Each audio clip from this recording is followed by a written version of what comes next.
Skip Hill, long-term OG Olympian bodybuilding coach involved in bodybuilding for over 40 years and competing for over 20 years. Ran a farm that at a time was home to some of the smartest guys in bodybuilding like Dante Trudell, John Meadows, Shelby Starnes, and Scott Stevenson. The clientele includes Olympians and even NFL stars. I'm going to go against the grain and I'm going to say that knowing now what I know, I would introduce insulin first. I would actually hold off on the growth hormone because the older you get, the more benefit there is per. It's a great drug until, I firmly believe this, it's not the newbies who have problems with it usually. It's the veterans who become complacent. Oh, I'll go get my mail, or I'll sit on the shitter after I've already taken my shot. And insulin makes things more efficient and optimal, but it's not about how much more. It's not like growth. As long as you can handle the sides, the more you can afford them. So I'm going with test and deck. And I even throw the dosage out. Look, it'd be first cycle. I'd probably go a 5 and a 3. Skip loading. Here's where I get frustrated. Chris Williamson with his podcast slammed it saying, oh, it doesn't work. I tried it. And then admitted 2 minutes later that he might not have done it right, but he told 4 million of his followers that it doesn't work. And then had Sam Sulik on and asked Sam about it. And Sam's like, as he looked away, he goes, I don't know. I kind of see the logic in it. Well, if he's not putting people on the Olympia stage with it, well, I have through every pro division. My NFL clients have used it. How stupid it was. I'd always thought that I would never experiment with it or use it. And I'd always told everybody, don't use it. It's terrible. Once you get to that point, there's no anecdote. They just pack you in ice and hope for the best. And then here I am. I'm looking up and I'm thinking, my kids are sleeping right above me and they don't know that I am in a world of shit. It was essentially, I gained 32 pounds in only a few days. Do not do what I did. And please don't be like, oh my God, you're a dumbass. I just try stuff. I've been up to the 50, 60 per meal, and not just one, but arguably 3 or 4 with every meal. I do believe, and I like that Stan Efforting feels the same way. It's not 100%, but there's an element of protection to skin cancer that Melanotan. What's up, bro homies?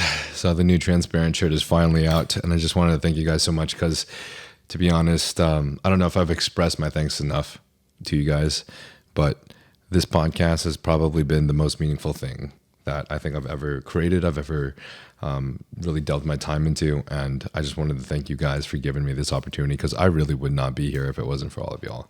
And as cliche as it may all sound, the power to be able to have a voice and discuss these issues that we have all dealt with has been something that I think I felt a lot of fulfillment through because of just how much we've been able to connect with each other. So we finally have the shirt, the hoodie, and the pants all on this site. Basically, and the site is Aycons, AYKONS.com/collections/transparent.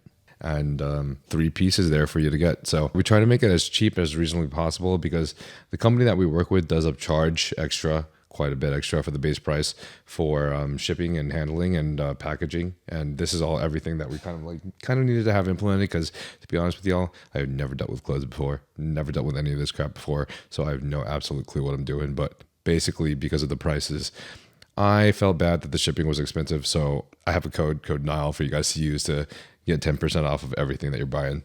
So hopefully that kind of helps compensate just a little bit. But because of this, not having enough product is going to be an issue, and they'll be able to send out your product to you within 2 days, and then the shipping should be about 7 to 12 days, at least as according to the site. So maximum, you'll get your thing in 2 weeks. If you guys need anything, please feel free to reach out. I'll be here. I'll answer your questions. DM, this is the community, so I'll be here the entire time. Yeah, I really appreciate you guys because I wouldn't be here without you. So thank you guys so much, and let's get this ball rolling. Keep training hard. How have you been, dude? You can't complain. Just doing old guy things. Boring life, that type of thing. What does that consist of? Just a grind. Yeah. It's work. It's more work. It's train, and it's more work. I maybe get a Saturday night. That's about it. How do you feel like that is now as opposed to like when you were grinding 20 years ago? I'll tell you, it's a lot different because we've raised 4 kids, and now that they're gone, I mean, I'm not kidding when I say my life is freaking boring. So we do, we do fun stuff and that sort of thing, but it's just a grind. And it's easier to grind because I don't have a lot of kids stuff to do and other things to do. Mm-hmm. You're probably younger than our oldest daughter. So, so here's the thing. You get caught up in raising kids, and we have 4 kids. Mm-hmm. So you just lose track. There's a million things to do. And I look back and I think, how the hell did I run a business, raise 4 kids, do all the sports, do all that type of stuff And I sometimes feel now like I don't have enough time. I'm like, no, I didn't have time then and I made it work and I got it done. So why does it seem so chaotic now? I don't know. I can't answer that, to be honest. Okay, interesting. Even though, and you feel like it's hard to tell whether or not it has anything to do with like the family life? Well, I'll be honest with you. It might have something to do with age. I've honestly questioned it because I thought, well, maybe it's just because I don't have that mental energy that I did when I was, in my 30s and stuff. Yeah. But at the same time, I kind of laugh at that because the reality is until I look in the mirror, I still feel like I'm 30. I know that's hard to believe, but it's true. I don't feel slow or anything like that. I think that now that I have that extra time, or I should have that extra time, it doesn't feel like. I think I would have thought while raising kids, it's just going to be a brace. It's kind of be like retirement. Bro, your aura feels like you haven't aged. Like you have a young aura about you. I appreciate and, that. and I think in like the energy that you project. That's cool. I that makes me feel about 6 months younger. So thank you for that. Damn. Well, anyways, I just want to say though, obviously I heard so many amazing things about you from Mike. So talks really highly about you all the time. And I love Mike, man. He's always been such a good person. So it was cool to hear those things from him. Yeah, him and his wife, they're solid. They're good people. So I'm glad to hear that. I also like brought them to Austin, and I think now they're literally thinking about moving to Austin as their 1 year plan. I'll tell you, Austin, I haven't been there, but I've heard because I'm a foodie. Yeah. That's the place. Oh, they got a lot of, they got some gas food there too. But they also have some freaking gas food in Vegas too. Good point. So that's kind of like the decision right now is like, I've been choosing between Vegas and Austin since, Dallas and Fort Worth too is also another big bodybuilding community. Sure. But like Austin just has everything else, Vegas doesn't. You know McCoy, right, Greg? Not really. Okay, but I mean, you know of him. See, this is how old I am. I've pretty much worked with everybody, dude. Yeah. I mean, if I haven't, they know someone who I've worked with. So it's just funny that because as soon as I think of Dallas, I think, oh yeah, the old Metro flags, and then Destination Dallas, and then Hidden Gym. It's good shit. A lot of people are going to Absolute Recomp right now too. And I think they're trying to probably create another branch in Austin too, potentially. Okay. So well, and I've heard that the gyms in Austin are insane. Oh, they're pretty sick as well. So yeah. I got to get there. I have to get there. Yeah, you got to check it out for sure. Yeah. Anyways, but also he actually just texted me like 5 minutes ago saying that apparently Phil just joined Round Rock, the Los Campeones Round Rock, which is like north side of Austin.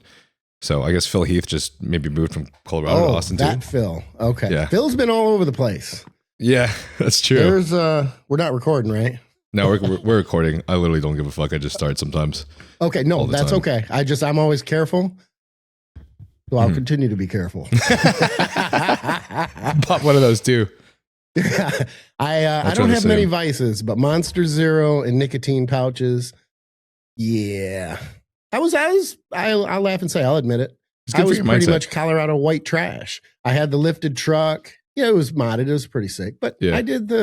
I was the Copenhagen rub in the lip kind of guy. And then I just thought, can't drive an M5 and have a spitter on the console. It's kind of off-putting. It doesn't look very good. And then I thought, well, I also kind of like my teeth white. So there's that.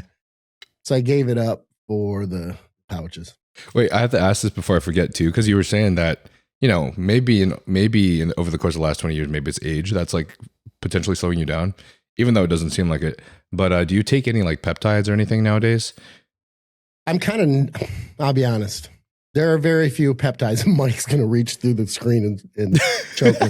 I'm not saying they're bad. What I think though is that a lot of them are very situational specific. So, the mitochondrial thing, it's like, okay, I talk about that I'm old and everything else, but I really don't have any need for that. It didn't work. None of them worked for me. So I play with them. I experiment with them. But at the end of the day, even with clients, if they have something specific, I mean, I'm clearly an MT2 kind of guy. And I think Retta is great. So there are some. But I think they're more situational, supplements that if there is something going on or there's something specific with that person, I think the peptides, specific peptide or two can be good. But I'm not on the peptide train, if you will. Okay. Unlike gear where you could just pop that with everybody. Yeah, just take it all. Unlike a good dose of test. Yeah. Kitchen sink. I appreciate your openness, by the way, bro. Literally on all your podcasts and everything you jump on, you always talk about everything, so it's pretty awesome. Well, I get beat up for it too, so there is that small downside of it. It's typically only when the reels or something goes viral, because once it gets out of that 40 or 50,000 range, then we get all the trolls and we get the people who don't know what the hell they're talking about. And you know how reels are. You take sound bites. You want to kind of tease them, right? Right. I know exactly how reels are, bro. They're always out of context, so people will always... It's just... Yeah, kind of make you perk up and go, wait a minute, what's that guy's talking about? Right, that guy's crazy. I have so much information from the last podcast and little clippets that I could have just used for reels, and I just knew that it would just do the wrong thing, to be honest. So, that's how I actually started the podcast in the first place. Like, I think, granted, this podcast really grew because I was blessed to be able to connect with some homies that have like big followings, and they obviously brought in their audience to their podcast episodes, and that was super helpful. Sure. But there was some stuff where in certain aspects of like the podcast where someone would say something that's just like, all right, this is something special. It was always easy to like clip those and put those in a place where I didn't even expect that there would actually be like a lot more outrage than I thought clipping those. Yeah. But it kind of really helped the podcast grow a lot. But then afterwards, I was just like, all right, people are taking way too many things out of context. People aren't really like, when it comes to bodybuilding, it's a big picture thing, right? Every variable matters, and it just creates this summation. So I think whenever people are seeing those clips, they're just like, oh, they're just taking trend, or, oh, like, these guys don't give a fuck about their health, or, oh, these people are liars or something. They just never get the big picture, or whatever else they said in the other 3 hours of the podcast. So right. I'm just like, and I found with the reels, I used to think that they would pull people in to want to watch the podcast. It doesn't do that. And I was really surprised by that, because I'm like, well, if you just watch the podcast, you'll understand the context of what and the majority of them still don't. Yeah, they're like, no, they just want that 15 seconds and then to post something nasty or smart ass and then move on. Yeah, for sure, dude. Wow. They don't even care that it's they probably know that it's taken out of context, but they don't care. They get to pipe up and say something. It's an odd thing. Yeah. They do, though. If you post shorts on YouTube, it'll help your channel. I've heard that as well. Yeah, we started to do that. I'm this big. I've had the YouTube channel since 06 or 07, but it wasn't anything back then. So things started, YouTube kind of fell apart, right? Not fell apart, but it was going nowhere around 2010. I'm ballparking it. I could be wrong. But then it, picked up 2015, 16 in there somewhere, when it was bought and basically revamped. Mm-hmm. But I had that content. Man, I wish it's one of those hindsight things. Like, I wish I just would have been continuing that content. So I jumped back in, and for really no other reason than, and this is full transparency. Sometimes, as much as I love what I do, and I've been doing it for 25 years online and making a very good living at it, but there are those times back in the day where I'm like, man, this is what I asked for? Like, holy shit, it's rough sometimes. And you can't tell someone that outside of the industry, because then they look at you and go, even my wife be like, bro, like, I go to a regular job every day. I deal with people bitching me out. I'm like, well, I had this guy tell me that I was fat and I don't know what I'm talking about. She's like, what the fuck are you talking? Like, I don't care about that. That's hilarious. It's two different worlds. So you get sometimes, I don't want to say burnout, but you get beat up by it. Yeah. And so it's just one of those things. I needed something I could have control over, something I could enjoy. And the podcast is I really enjoy it. It's something new. Yeah. I really enjoy it too. For the most obvious reasons why someone would enjoy a podcast, right? Versus any other kind of cut up, clipped piece of content. But I guess my perspective is because I worked as an engineer. Well, I had a co-op program as an engineer through college for like a year and a half. And then I worked as an engineer for a year afterwards also, before moving to California, and then really just deciding to like just fucking I actually dropped a week before I was supposed to start grad school for biomechanical engineering at UCSD. I was just like, you know what? I fucking hate this, dude. I just want to fucking lift some goddamn weights and take a little bit of test.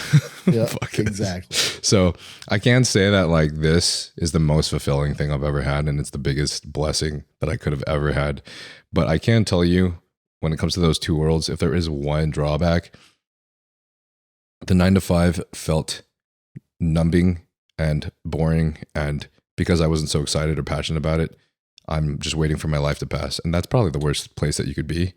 And then for this, it's more of like, I wouldn't really consider myself an anxious person, but in certain circumstances where there's topics that are taken very seriously by groups of people, and that's even more common now. You have more extremists this year than you did, 20 years ago. But at least I would consider it. There's a little bit more anxiety-ridden things that I think we have to pay attention to if we're going to be public, which I'm sure there's a lot of. It's kind of like the type of anxious decision making. If maybe say you just own your own business, even if you're not a public figure, but you own your own business, there's very important decisions that I think instead of you being able to rely on the other maybe coworkers or even boss for guidance, even though those decisions are just as important, it's a little bit weirder when you're on your own, I think. That's all. Do or die. That's all I can say, yeah.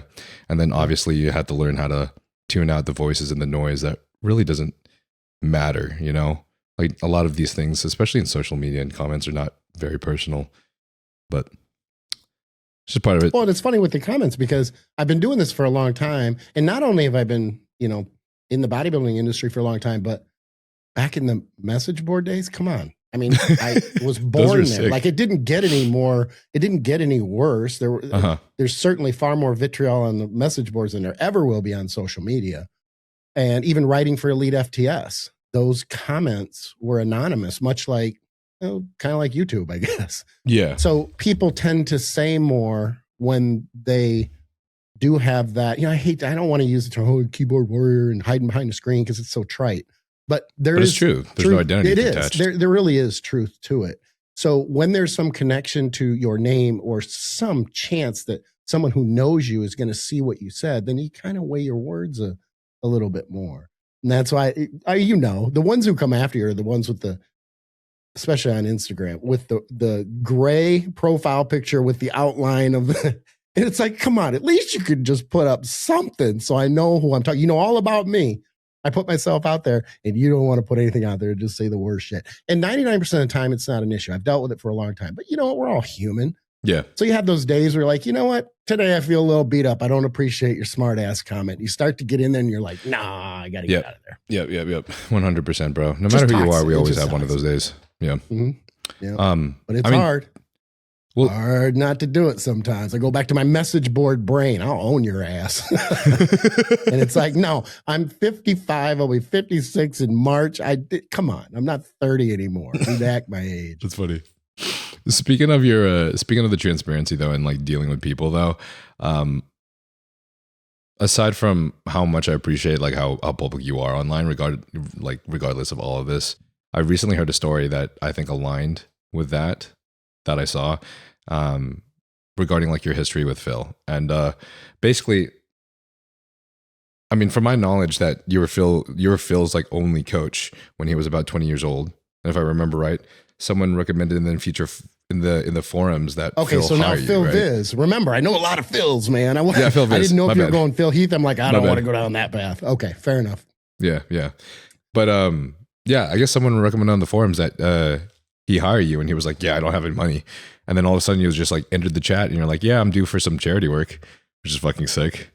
And then I think he mentioned that he'd ask you questions every night for like 16 weeks, and you'd always reply with a novel, like withholding nothing, which is not something that's very common with a lot of coaches these days. Like Chris Aceto is like an amazing coach, and I love his stuff, but he openly will say things like, for example, like someone will ask him, like, I'm trying to remember the exact situation, but someone like asked him, like, do you really think that this is a good idea or whatever? And he's like, I just went to the optometrist and they said I have 20/20 vision. And then just ends the fucking statement there. It's fucking great. Yeah, but that's kind of good, but I love that you did that though, because I mean, I think even though there's two different ways to do things, and there's no wrong way, I think it's definitely appreciated, and I know that Phil appreciates a lot that you literally shorten his learning curve immensely, and I know that he feels that he couldn't even be considered above you because he wouldn't exist without you, which I think is a powerful thing. Here's the thing, and number one, I want to say, I've always appreciated Phil giving me credit, and other people too. Phil giving other people credit as well. It's something that in the industry, I think it's just lost. It doesn't happen. And I don't want to say that people steal other people's ideas, because at the end of the day, we're all doing the same thing, or we're doing some version of it. So no one's reinventing the wheel, so to speak. And I don't want to sound disingenuous when I say this, because I can understand how it could be, but there comes a point where Phil will say that and it's awkward. I'm not like a saint. I just saw something in him at that time. I guess I saw myself in him when I was younger. I was just so thirsty. And keep in mind, when I was starting out, it was 1984. I was 14 years old. The only thing that I could really gather information from was, Flex Magazine and Muscle Mag and things like that. So there wasn't a lot of information. Maybe, Arnold's Encyclopedia, that type, but that was about it. So I always would drive people nuts asking them questions. And when they would give me the question, I wouldn't question whether their information was correct, but I wanted more. Like, well, okay, well, if that's why you said, then why would this not work?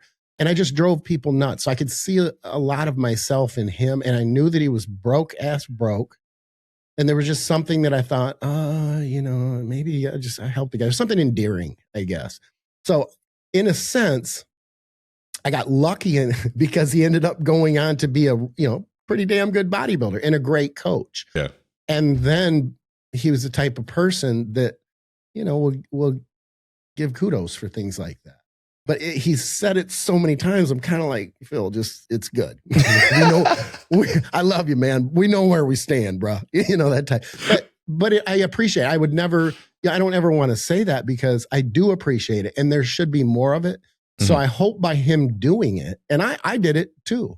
The information I got from, Zilla back in the day, I still to this day wish I knew his name, because I'd run him down. I would not be where I am without Zilla's help at that time back on the boards in 2001 in there somewhere. I mean, God, what are we talking? 25, 26 years ago. So it's kind of a, pass it on type of thing. And I know that he's doing that too. So you know what? Maybe it's contagious at the end of the day, but make no mistake, I ain't no saint. What got you started when you were 14? Insecurity. Like I'm just, again, full disclosure. Yeah. I had a friend, Andy Robus, written an article about him. There's 3 people that impacted me the most during my teenage years. He was one of them. Great guy. He was good at everything. We'd go just crazy playing basketball. And if I beat him, he'd beat me. I'd beat him twice. He'd beat me 3 times. We'd play pool. We'd play baseball. It was just this constant battle. And he was naturally muscular. And he's the type of kid at that time who would walk around. You remember those you don't. I'm dating myself. Someone listening will be like, I know what those are. They were called chams, and they were super tight, stretchy shirts that you had to wear them skin tight and real short sleeves, like barely went over the top of your shoulders. But anyway, he wore one to school, and just, the girls, everybody were like, oh. And we're at a basketball game. Check this out. We're at a basketball game that night. We're in like 9th grade, right? So we're super young. He walks down in front of everybody, and he turns to the crowd as a 9th grader and goes, who wants to see him? And just starts posing. Now, we both know that's like the height of just ridiculous, cheesy shit. But when your friend is doing it, he's getting all that attention, and you're a 9th grader, you're like, oh. So I just started living in the fucking gym. That's hilarious, dude. So that was a big turning point for me. So I went from that summer, I spent all that summer, 3.5 months, and came back and wearing one of them shirts. And everybody was like, oh, man, you're just huge. You're jacked, bro. You know, that type of thing. I don't think we had ripped yet in 80, 85. But I started to get that attention. And of course, it's, you know, it's a drug. Yeah, no, I agree, man. You know. I mean, that's how we've built confidence in ourselves. It's not just like fucking getting bigger muscles, but it's because you put work into yourself, right? It's like, oh, I know what I've done for myself. I know the work that I've done. So sure. But can it, I mean, let's be fair. Let's put the cards on the table for a second. And I'm just questioning. I don't honestly know because I think it's individual for everybody. But I'll tell you what, when I see bodybuilders at the beach, and I'll think of myself too. They're more concerned with how they look than the fat people. The fat people at some point have accepted and they're like, you know what? I'm good with myself. I'm comfortable in my skin. We're sitting there going, well, you know, I'd be tighter if I was 4 weeks out now, but I'm only 8 weeks out. Holding a little bit of water. Yeah, exactly. It's this constant, we're not good enough. And after all these years, I just start to think, man, maybe I'm the insecure one because I can't give this up. I'm never good enough type of thing. So I want to call it a passion, a constant challenging thing to better myself. And you know what? At the end of the day, at least for myself, I think for a lot of people too, it's therapeutic.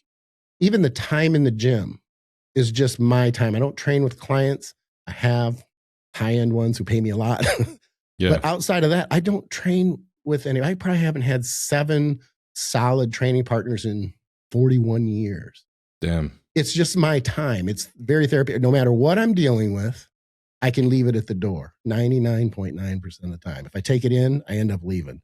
But you get what I'm saying? It's I don't know. So I think deeper, probably because I've thought about bench pressing and protein and chicken and rice for so long that I like to think about the psychological stuff sometimes and go, what is really motivating? Right. I mean, I think for some people, sure, an insecurity, definitely. But I like to rephrase it for the majority of us as just very high standards and high goals for ourselves, because that's what most of us are, right? And a lot of the people on this podcast, half of them don't compete, half of them do. But regardless, you're all trying to achieve this much better physique. Everyone's fucking glazing Chris Bumstead and like, dude, if I could just be like that shit, you know? But I mean, that's a golden standard to go for as a successful man, you know what I mean? And I think, from what I understand, a pretty solid dude. I don't know him personally, but I've never heard anything that has made me think, the guy has no integrity. He's a piece of shit. I've not ever thought that. So I agree with you. I agree with you. I mean, him being Ian's brother-in-law, I'm a little bit suspect, but yeah, maybe. But I had to ask though, I've heard these stories a lot, but I think I just always get curious still. I'm just always amazed at how all you guys were able to figure this out back then with so little information. Like, for example, whenever you're like looking at people's meals in the magazine or in the forums, how did you tailor your diet to like your own body? Because I don't know. I don't really know how prevalent counting macronutrients was back in the day. Oh, yeah. Oh, yeah. A lot of massive similarities, if I'm being honest. I think the biggest difference is we were pretty much only dealing with trial and error. And I know I did. I took the advice and then I would apply it. And it was kind of, this is why I have a problem with the term bro science. It gets such a negative connotation. At the same time, I think it depends on who the bro is. Yeah. Because I consider what I've done for 40 some years a bit of a science experiment. I'm controlling variables as much as possible. I'm paying attention to the feedback and I'm adjusting only 1 or 2 variables at a time versus 7 so that if something happens good or bad, I actually have an idea of what caused the change, good or bad. So in a sense, I mean, is it not science? It's not science in a book that's been, peer reviewed, and arguably it could be reviewed by our peers, I guess, if you consider trainers reviewing each other. But you get what I'm saying. So it was just a lot of trial and error. We didn't have any, like I said, the muscle magazines. Hell, I wrote for the muscle magazines in 2010. I thought, ooh, I'm that guy that I was relying on for quality information. I sure hope this information that I'm putting out is quality and is actually good, because I think it's something in the industry that we have to be careful of when we have influence. and people are listening to it, you better make damn sure that what you're saying, you believe. Because so many people, whether they should or not, are relying on what you say. And a lot of them are walking away like that's the rule. And that's a pretty, not precarious, but it's a situation that I think a lot of people don't understand, that they have a lot more control and influence over people. I think people need to recognize, make sure that they know that. Mm-hmm. And that goes with gear and drugs and everything else. Sometimes I get questioned by a troll, be like, well, you shouldn't be giving out information like that. And I have to think to myself, you know what? You're an asshole. The way you're delivering it isn't good. But there's some truth there. I'm not a medical professional. I am arguably dispensing medical advice without a medical license. And I've said for years, I don't know that anybody's going to get busted, and they might, for their client dying, or because that's difficult to do. And it's happened a lot, and no one's gotten in trouble yet for it. But dispensing drug information, medical advice without a medical license, it could be, if they really wanted to go on a warpath, they could get a lot of us for that. That's, I think we do have to be careful.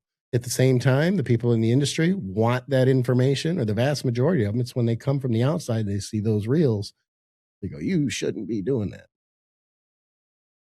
Yeah, true.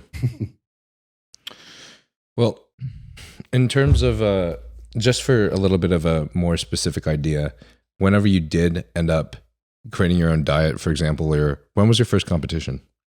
Oh, God. 89. I was 19. 19. That's awesome, dude.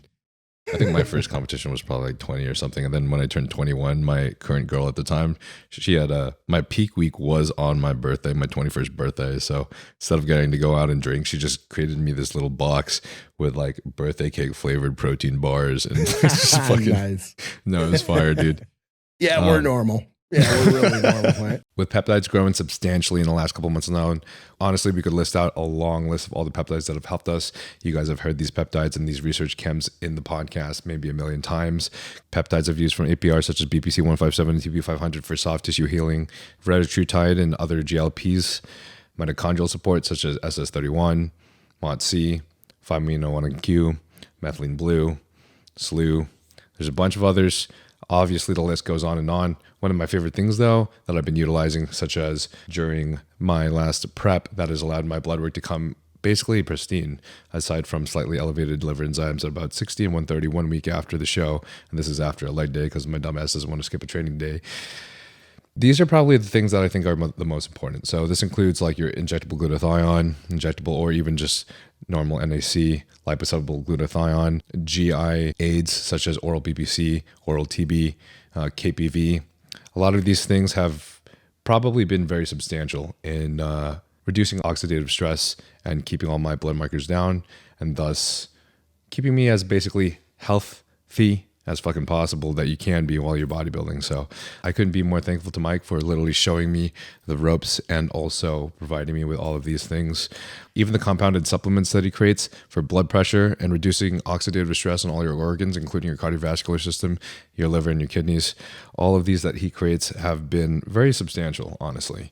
So you can find any of these at his site, aprhealthsolutions.com. And he has offered me a code Nile for you guys to use, which will offer you a 15% discount off of all of that as well, since he knows that the codes are a little bit just for the homies, you know. If you guys end up using those and you like him, please let me know. Shoot in a comment, just give me a DM or something. And if you ever have any problems or any questions, I'll be here too.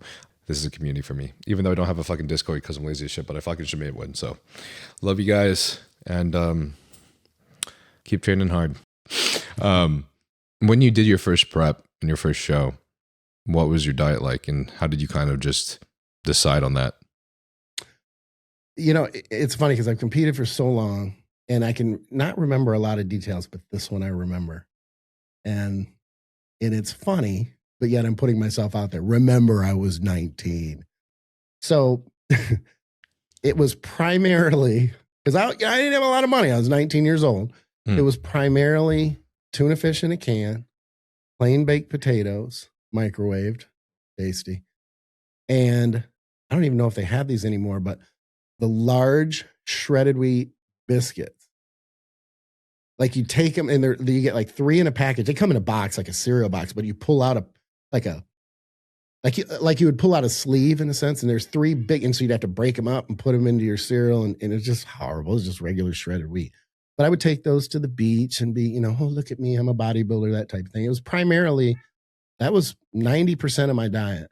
But the one thing that stood out, and I got really, really lean. I want to say I competed at like 151 pounds. You got to understand, I was like 5'8". And at that time, I wanted, okay, here's natural versus not natural. I did a cycle when I was 16. I did another cycle when I was 17. So I competed when I was 19. I was not natural because I had taken gear.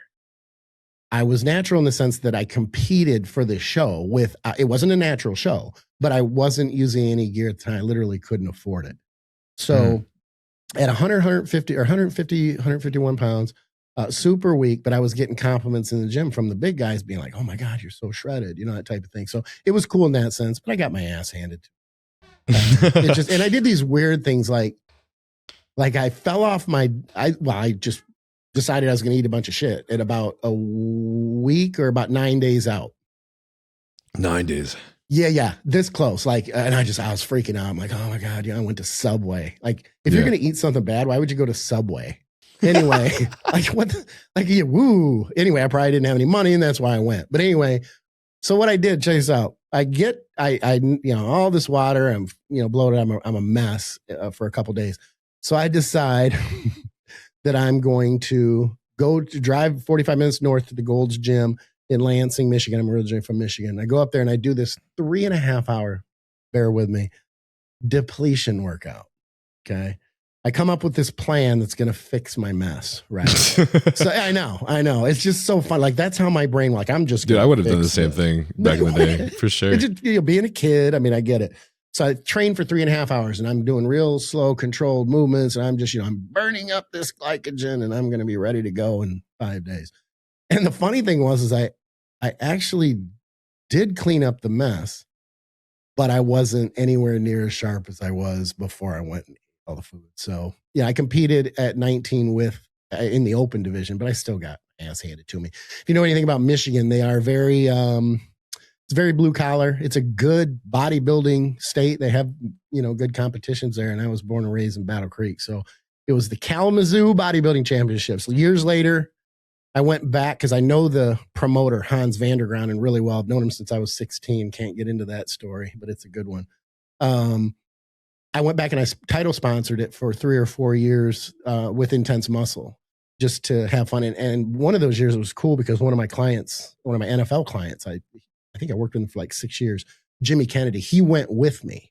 And that was kind of fun because it was unexpected. And everybody was like, oh my God, Jimmy Kennedy. Oh, that type of thing. So it was pretty cool. I still have a connection to that area. I even said it would be nice to go back before I'm done and just compete in the Kalamazoo just one more time for nostalgic reasons, because that's where I started. And it would be kind of full circle to just end up there and compete. And I'm not so good. I mean, I would laugh and say I'm a mediocre bodybuilder. I've never been much better than that. But to go back I wouldn't be kicking anybody's ass. I would just be able to go. I could get into the Masters and I could take that, probably without too much problem. Masters are funny because it's not Masters Nationals or a big show. There's basically one guy who's in pretty good shape and then the other guy's fat. So, it's like all you really got to do is get into decent shape. Let's not work too hard to get shredded unless you're going to go on to the next level. Gotcha. So with that show, I guess that brought me the question, when was your first cycle? It's the juiciest question to ask all the time. It was 16. And I get beat up for this, but I'm just being honest. I mean, I was just a dumb kid. 6 weeks. It was like 250 milligrams of testosterone, cypionate a week. Did a little D-ball when I was 17, but I think I really didn't hit the gear. Well, I didn't hit the gear consistently and knowing what I was doing until I was 30. It was 2000, late 2000. So I played. I messed around, and if things fell in my lap when I was a teenager, and I could afford them, I would use them. But it was so, I'm not trying to minimize, I'm just being honest. Like, they had the 2 mil Deca amps at that time. So a guy said, oh, hey, he needed money, and it worked well. But I only was able to run it for 10, 12 weeks, which at that time was a long cycle. So I really didn't get into it seriously until I was 30. And I'm going to be honest, since 30, and I'll be 56 in March, I've done a lot of shit. And I mean, I have done about everything you can do in about every different way you can do it. And I'm not embarrassed by it, but I do get beat up for this a lot because people say, well, you know, you're just not that good for the amount of GH you've taken, and you should just be a lot better. What a huge waste of money. Well, number one, it's my money. Number two, I have the money to spend. You know, people are like, well, I go to Bora Bora. Bitch, I'm going to Bora Bora anyway. I'm just going to get the gear too. Like, what are you talking about? Baby. Yeah, the rest of the world isn't broke. I mean, give me a break. So just that judgment, and I get it, because I know I've had to say to myself, well, it's very clear that if I take these dosages up high, I get this much more out of it. The ROI isn't there. So, you know, you learn. I'm still, even to this day, I'm still in that 25 year ago trial and error type of situation. Last year I did more gear. I'm like, well, let's kind of put it out on the table. I didn't go crazy, but I did more gear than I had done in a while. And you know what? The ROI wasn't there. It is what it is. So this year I back off. I'm literally cutting everything almost in half. How many experienced guys have said this, and there's still like 1 to 5% of the population that just believes the more you take, linearly, the more you're going to get better. I even think some of us do. We say it, we preach it, we know it, but then it'll be like, okay, well, I haven't been up in a while, so I'm going to go a little higher. I mean, that's what I did. And it's like, you almost know the answer, but you know, do I want to leave any cards on the table? Our industry is known for overdoing everything. When in doubt, more cardio. When in doubt, train harder. When in doubt, train longer. When in doubt, train with more volume, more frequency. We're just overkill. When you don't know if you got enough protein, eat more. You know what I feel like is the answer? After all these podcasts, 3 years of podcasting with a bunch of fucking smart dudes that I really respect, I think the answer is not titrating your up doses higher and higher to try to get more benefit. It's doing whatever you can to get yourself sensitive to it again. Doing whatever you can to get it to where, say that you're an open bodybuilder in the pro stage and you have been taking, I don't know, 1.2 grams is your best total test dose where you see a lot of benefits. It's getting to a place where you're actually going to come off cycle, for example, for several weeks, hopefully enough time. I don't know. It could be anything for any people. Like, I think it differs per person. Let's just say 8 to 12 weeks because people like to make that a standard. And then when you come back on, utilizing how you will be more sensitive to it. That's how it is with all drugs, man. You come off Adderall, you go back on it, it hits. You come off caffeine, you go back on it, it hits. Utilizing that time period to titrate up your training and progressive overload during that period of time, and using that period to also titrate up your calories in accordance to your training and making sure you're recovering enough by the time you're training again. And I think that's literally that's all it is. Like, if you keep running it year round, I experimented with running like 2 years straight without any health phase or coming off or anything. And dude, the second year, the gain slowed down pretty significantly. Mm-hmm. And I just finished my health phase and I jumped on 350 tests, 300 primo, because I'm not back with Patrick yet because I got to move. I'm probably going to move to Vegas here in like 2 weeks. Nice. But I'm like, probably in 2 weeks. It must be nice to be young. I used to make those spontaneous decisions too. Anyway, go ahead. Sorry. Oh, dude, the last couple of months have been crazy spontaneous for me. I've been traveling constantly. Awesome. It's been awesome though. I haven't done it. Like, it's about time that I traveled. But I'm like, I was at 179 at my lowest during the health phase. My stage weight, the lowest I got was about 180. And then when I carved up, it went up to 183. So 179 was below that, right? Lost maybe about like 3 pounds or something. And then now I'm on 350 test, 300 primo. I did not titrate up the calories that much higher. I've just been back in training and I'm 189. And it's just like, holy shit. And I still that is a better look. I still have a little bit of like glute striations on my left glute and shit. Yeah. And it's like, why did I just like take a normal off phase last year? Yeah. You know, I just wanted to run hard and it just didn't help. Yeah. So I don't know. You know, there's something to be said of the look too. And the older I get, I've seen it with myself too. I'm like, gosh, I don't look very full, but everything says I should be full. And then I started paying attention, and I don't want to mention any names because I don't want it to sound disrespectful, and I have mad respect for the few people I'm thinking of. But they've been around a long time as well. And I can tell based on the look that I came across when I was on longer that they stay on, and I just think, man, he respects me. Maybe I should just reach out to him and be like, bruh, let's get off and go back on. But I don't want that. Who the fuck are you? Who do you, you don't need to, that type of thing. And then I see him come off for an injury and come back on. Then all of a sudden they look so much better.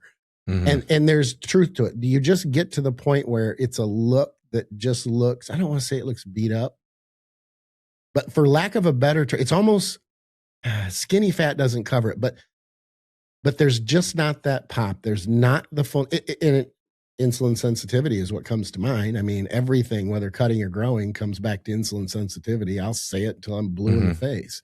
Mm-hmm. So you touch on the, the gear in staying on and not being able to get those gains. And it comes back to the lower dosing gear. I agree, but I'd go one step further. And I think that we don't always focus as much as we should on our recovery and taking the extra time or keep making sure. And it's something I've come to the last couple of years. And I'm going to ask you about it. I wonder what you think, because I'll ask anybody that I have on my show, to get their thoughts on it too. And I get beat up for this because they take it as a soundbite.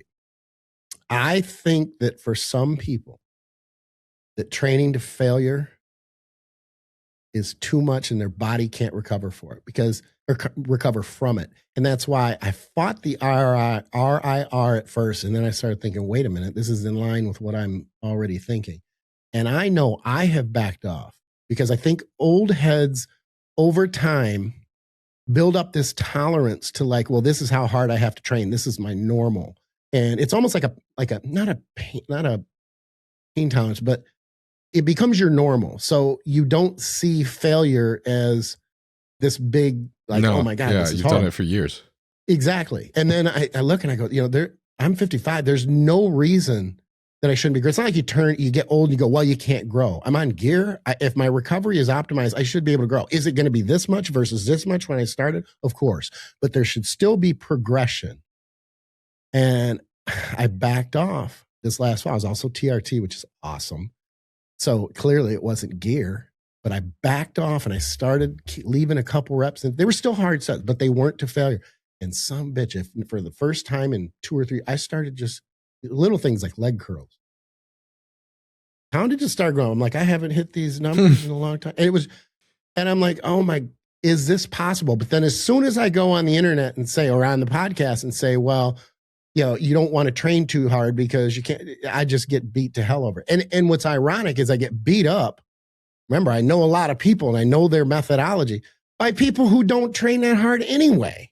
So it's like, wait a minute, this is a contradiction. So I wonder what you think, if you've seen as far as, and I don't want to, take over your spot and start asking the questions, but I am curious what you think as far as training to failure versus keeping that back away from failure a little bit, and what your progress has been with that. How do you train? So, I mean, first, I think the term or the usage of the phrase "don't train too hard" is just difficult for people to ingest because a lot of the times this is normally coming from someone from someone like you, for example, who's been training super hard for so many years.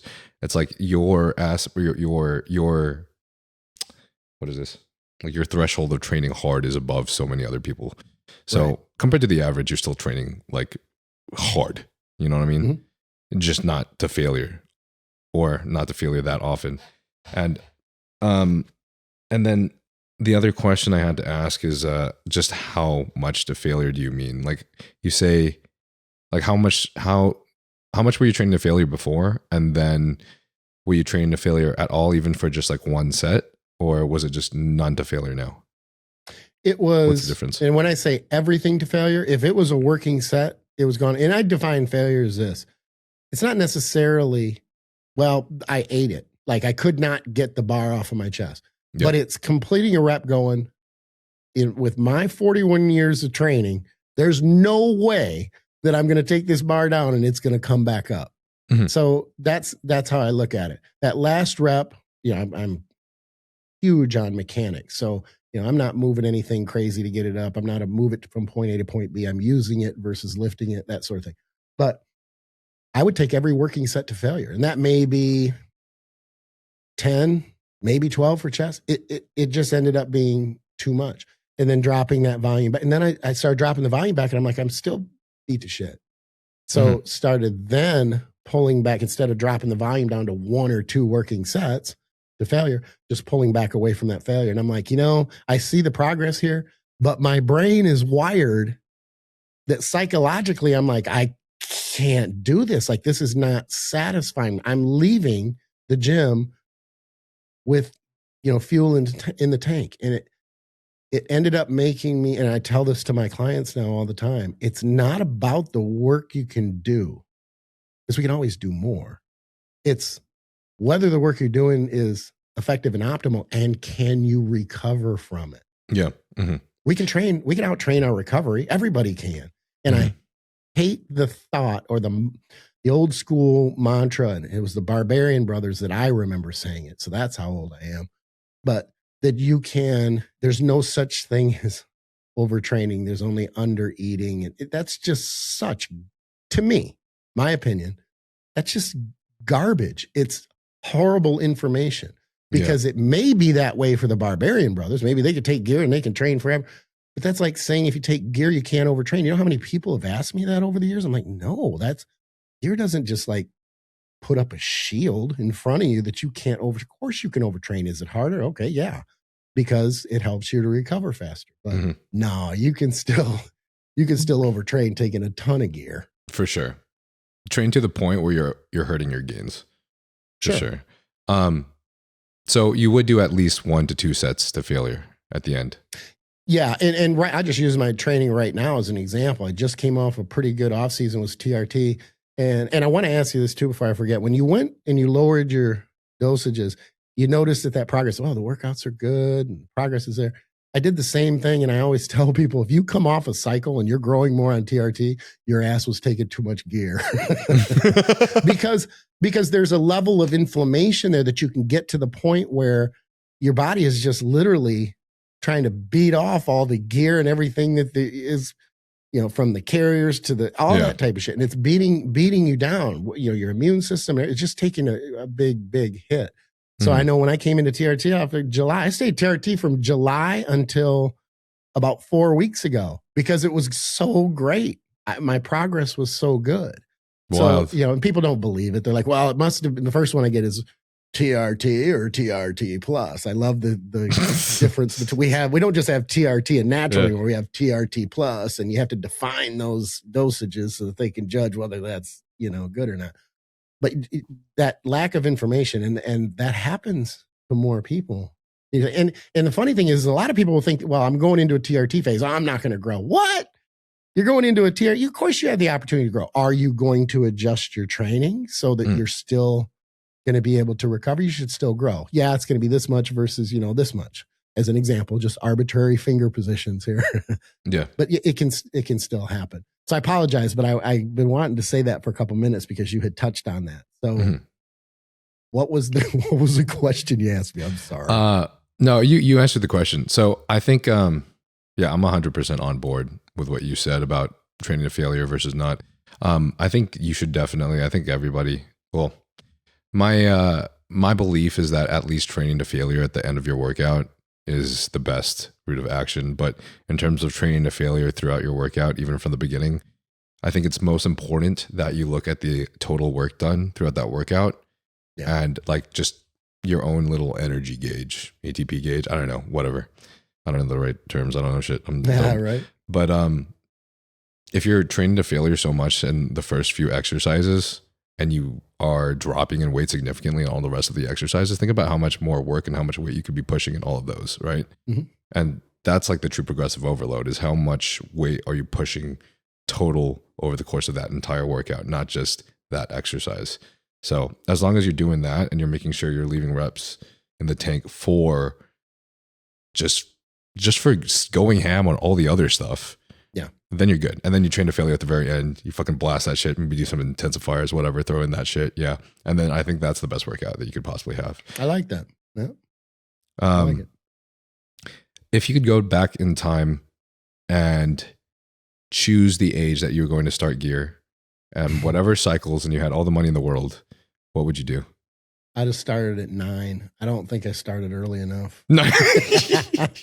No. I'll tell you, I didn't need to start when I did. It was my over enthusiastic, oh, I'm going to get huge type of thing. Especially with natural testosterone levels when you're a teenager. Mm. Yes, milk them. At the same time, though, let's be fair. And this is just being honest. You're not going to, I don't think that there are missed gains. Like, I would not be a better bodybuilder had I waited. I got bigger the more gear I took, just being honest. So, and again, when I said earlier, I'm a mediocre bodybuilder with mediocre genetics. I've done, and here's the thing, that's a relative term in the sense that I say that on the podcast and I have people come back to me and go, oh no, that's not, you're crazy physique. It's all relative. I've been doing this for 40 years and I've not ever come close to a pro card and never will. That's a weird thing. 27 years to qualify for nationals. I mean, that's not above average. That's about as mediocre as you get. I might win a class if a mediocre show or a mediocre field shows up. But if a good field shows up, nah, not a chance. I'm relegated to, I'm battling for, the top 5. So, you play the hand that you're dealt and you play it the best you can. I don't know if you're a poker guy or not, but there's a lot of ace king suited and a lot of ace in the hole for hold'em. And I'm coming in with maybe a 3-5 off suited, but you still have, you still got to play it through to the river. So, you do the best you can with the hand that you're dealt. And I think that when it comes back to the gear, I don't know that I would have started much later. Maybe I'd have waited till I was 2021 in hindsight, but whatever. I don't have any regrets. I didn't do a ton of gear. I mean, I wasn't sitting there pounding cycles. But I don't believe when people say, I don't believe it at all, that if you wait, you'll end up further along. I don't believe that. I don't think I believe that either. I think the only reason that it's good to not start gear too early is if you're someone that doesn't have a good hold on your mental state or your level of consciousness, or how emotionally reactive you can be, especially when you were off gear, because that's only going to be exacerbated, especially if you're not doing things in a very balanced way. Oh, yeah, completely. Look, I mean, at the end of the day, I've said this for a million years, if you're an asshole off gear, you shouldn't be taking any gear. Because it's kind of like throwing gas on a fire. Yeah. There's also the awareness. And from, I'm not a professional bodybuilder, but I am a professional drug user in the sense that I've used shit for so long and in so many different ways. Not necessarily proud of that, but I'm making the point that there's a lot there. I've never had issues with, people will talk about, well, I take this compound, I get jealous. Like, you know what? You got some jealousy going on. There may be an issue there. You may correlate it, but I don't think that it's causative. But again, other people have different opinions on that, and that's fine. I know, I do the show with Scott McNally and Andrew, and Scott has a different perspective on it. I respect that. Oh, does he really? I don't see it. Yeah, he does. What does Scott believe, if you don't mind me asking? It's kind of, he was talking about the different, and I can see it. I understand it logically that, gear different types of compounds can impact dopamine, serotonin levels, and they could play into those types of things. I'm not saying that it can't. I want people to look at the core, especially when it's something like jealousy. Look at the core issue here. Are you a jealous person? It's not going to make someone who's not jealous all of a sudden jealous, I don't think. But it could exacerbate something that's a feeling that's already there. If I'm slightly irritated and I'm on gear, I might be more irritated. But that's where it comes back to awareness too. If you're on, you need to know that you're on and be able to be like, you know what? I'm probably a little worked up in traffic because I'm on. And just check yourself. That type of thing. So I'd say I'm kind of in the middle, but a little bit more towards your end, where it's like everybody has a different propensity for something just based off of your genetics. So, I mean, that's still who you are, right? That's in your genetic code, but it's just maybe you're more susceptible to getting Decadick from running Deco or something versus somebody else, What about... Doesn't mean you didn't, it doesn't mean you had like a fucking floppy dick your whole natty life, but it's just you, unfortunately. Yeah. I've been training for over 15 years now, and I was too lazy to track anything training-wise for about the first 10 years because science-based training's for pussies. But I kept hitting plateaus from burnout, fatigue, joint issues, and injuries, and other factors that at the time I didn't really fully understand, realizing not everyone is built to handle the intense and same workload and injury resilience as Tom Platz and Ronnie Coleman, sad face. I wanted to speed run that shit, but the reality is dudes that have always known their body best are the ones that have been lifting for at least a decade. Shit takes a long ass time to figure out. I started tracking all my training on the Notes app on iPhone because I don't know what paper is. Until recently, I started using the RP Hypertrophy app. The RP Hypertrophy app spoon feeds you step-by-step workouts tailored towards whatever your focus is, or you can customize the workout yourself. Well-educated coaches have always cost $250 to $500 or more a month. I'm paying $500. That's like 10 bottles of testosterone. But if you're not competing or you don't have the money to spend, the app will adjust your program for you every week to maximize your long-term growth. It'll base this on your pump, how fatigued you feel, how your joints feel, and more. It takes in everything to account. None of which I took into account in college because the only accounting I did was counting how many dumpies were in my class. Look, there's a titty. If you don't believe in science-based training, you don't got to do no 3 RIR shit. You can just hoist heavy steel. And track it because we all know that the people who say that they remember their weights, sets, and reps every week are full of shit. IMO, there's a sort of middle ground where you track your progress and make sure all the variables are right in your food, sleep, gear, progressive overload, and then you go to the gym and slam those heavy PRs until your blood pressure is higher than Miley Cyrus. If you're still unsure, they've got a 30-day money-back guarantee, so if you still don't like it and it gives you a bad tan, you can get your money back. That way, when you compete at your next show, your tan doesn't cost you the first place that you so well deserve. So go to the link in the description below, or you go to rpstrength.com/Nile and use code Nile at checkout. That's rpstrength.com/Nile, code Nile at checkout. And I would ask you this, because I know I have strong feelings on this, and only within the last couple of years.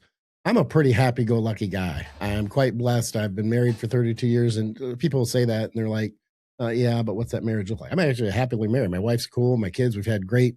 Kids are awesome. Family's great. Business is great. Fine. I like to spend money, all that good shit. Health is good so far as I know. I don't have any major stressors in my life, and I've been fortunate that I haven't for a long time, knock on wood. But I will tell you that within the last couple years, and this last year is a good example, coming down to TRT, I didn't notice any change. I was like, wow, I feel like $1 million. But I'll tell you, when I got back on cycle 4 weeks ago, I did notice a difference for I want to say the first time ever. And it's funny because we were talking at the beginning of the show about, how it was raising 4 kids and how crazy it was, but I didn't really notice it. I may have had those issues then, but with all the chaos and everything, you have all these demands, all these, I got to do this, I got to do that. And, your days are already, they're scheduled by the 15-minute increments. Now they're not. So maybe I'm either more insightful or I'm just paying attention to things because I do have a little bit more space, downtime where it's not as chaotic in my head. Yeah. And I have time to assess those things. I don't know, but I do notice that there's a difference. I can say that I do think that coming off 3 years ago, I had other stressors at that time. That was arguably one of the not fun years that I've had in a while. I was short of it, long and short of it was I was accused of punching an Uber Eats driver in the face. And that's not what happened. Thankfully, there were CCTV cameras that they didn't know about, but we came and it showed that I didn't do that. But that was after 4 months and paying a lot of money to an attorney and having to walk 3 blocks to the courthouse and feel like a loser criminal type thing. And the point is I came off real quick and not only dealing with that situation, but I was pretty depressed. So I wonder, I'm like, ooh, what part did the situation play versus coming off the gear? The two together were a really bad combination. Yeah. Really bad combination. And I can't obviously know which one played into it more. Yeah. But it was a low point. And I remember thinking in retrospect, I'm like, it'd have been nice to stay on the gear. And then at least I would probably have a little bit better, mindset at that time. I mean, respect to not using something to cope though. Yeah. Yeah. And it's funny is I stopped using nicotine at the time too. Damn. How bizarre is that? Like, why would you not hold on to your vice, right? I don't know. I sat on the couch. It was kind of funny. Throw My myself off the accountant cliff. said $3,200 in Uber Eats food in a month. And it was kind of ironic when you think about it, because I was accused of punching an Uber Eats driver in the face. I don't even understand how that came to be if you didn't even hit him. Like, the long and the short version is he was parked in a position where a lot of the drivers park when they deliver food, because I live in a high rise downtown West Palm. This isn't a green screen. It's actually my corner. I noticed because now it's nighttime behind you. Yeah. Normally it's day. Yeah, it's kind of crazy. It looks like you're in New York or some shit. So what happened was I couldn't get out. News channel. And I saw him come out and get his, and I got out and I went over there like I normally do. And I said, hey, you can't park here, man. I can't get out of people can't get out of the thing. He's like, oh, okay, cool. So I start to walk away and he goes, I got to the back of his one side, like an Astro van with a sliding door, but there's only one sliding door, not two. So it's an old ass version of an Astro van. You get what I'm saying? Okay. And he says, but you didn't have to be a dick about it. And I just turned around and I laughed and I walked back out. I'm like, bro, like we were good. Like and I'm literally saying it like this. And I'm like, but you waited for me to walk away and then you had to say something smart. And he was mocking me. So I'm being honest, but I learned a lot with this. I reached in and I went like this. Don't be a bitch. He fucking freaked out. He's like scrambling. He's looking on the console. I'm like, oh, this bitch going to shoot me. So I'm like, well, I'm the fuck out of here. Turned around and started walking. And I hear his door open. So I'm like, even telling the story, my heartbeat is starting to go up. So I turn around and it's the only thing I could think of. He's standing there. I said, you're about to make a really bad decision. And I was trying to be intimidating, like, I'm going to beat your ass. When inside, I was worried this motherfucker's shooting me. He's holding up a phone. And I'm like, I looked at him like, what are you doing? He's fucking freaking out. Sorry for the F-bomb. He's hysterical. You hit me. I'm like, what are you talking about? Like, what? So I don't know what to do. I'm thinking I'm going to be on worldwide, what's that, hip hop or some shit. And they're going to, the internet is going to come down on the old guy for, punching this guy in the face. So I get in my car and I leave. Well, here's the not fun part. My wife she's the general manager of this luxury high rise. So I'm going to the gym, but I pull off and I'm like, I don't think this is good. Like, he's freaked out. Maybe he called the cops. So I call my wife. I'm like, oh, what's up?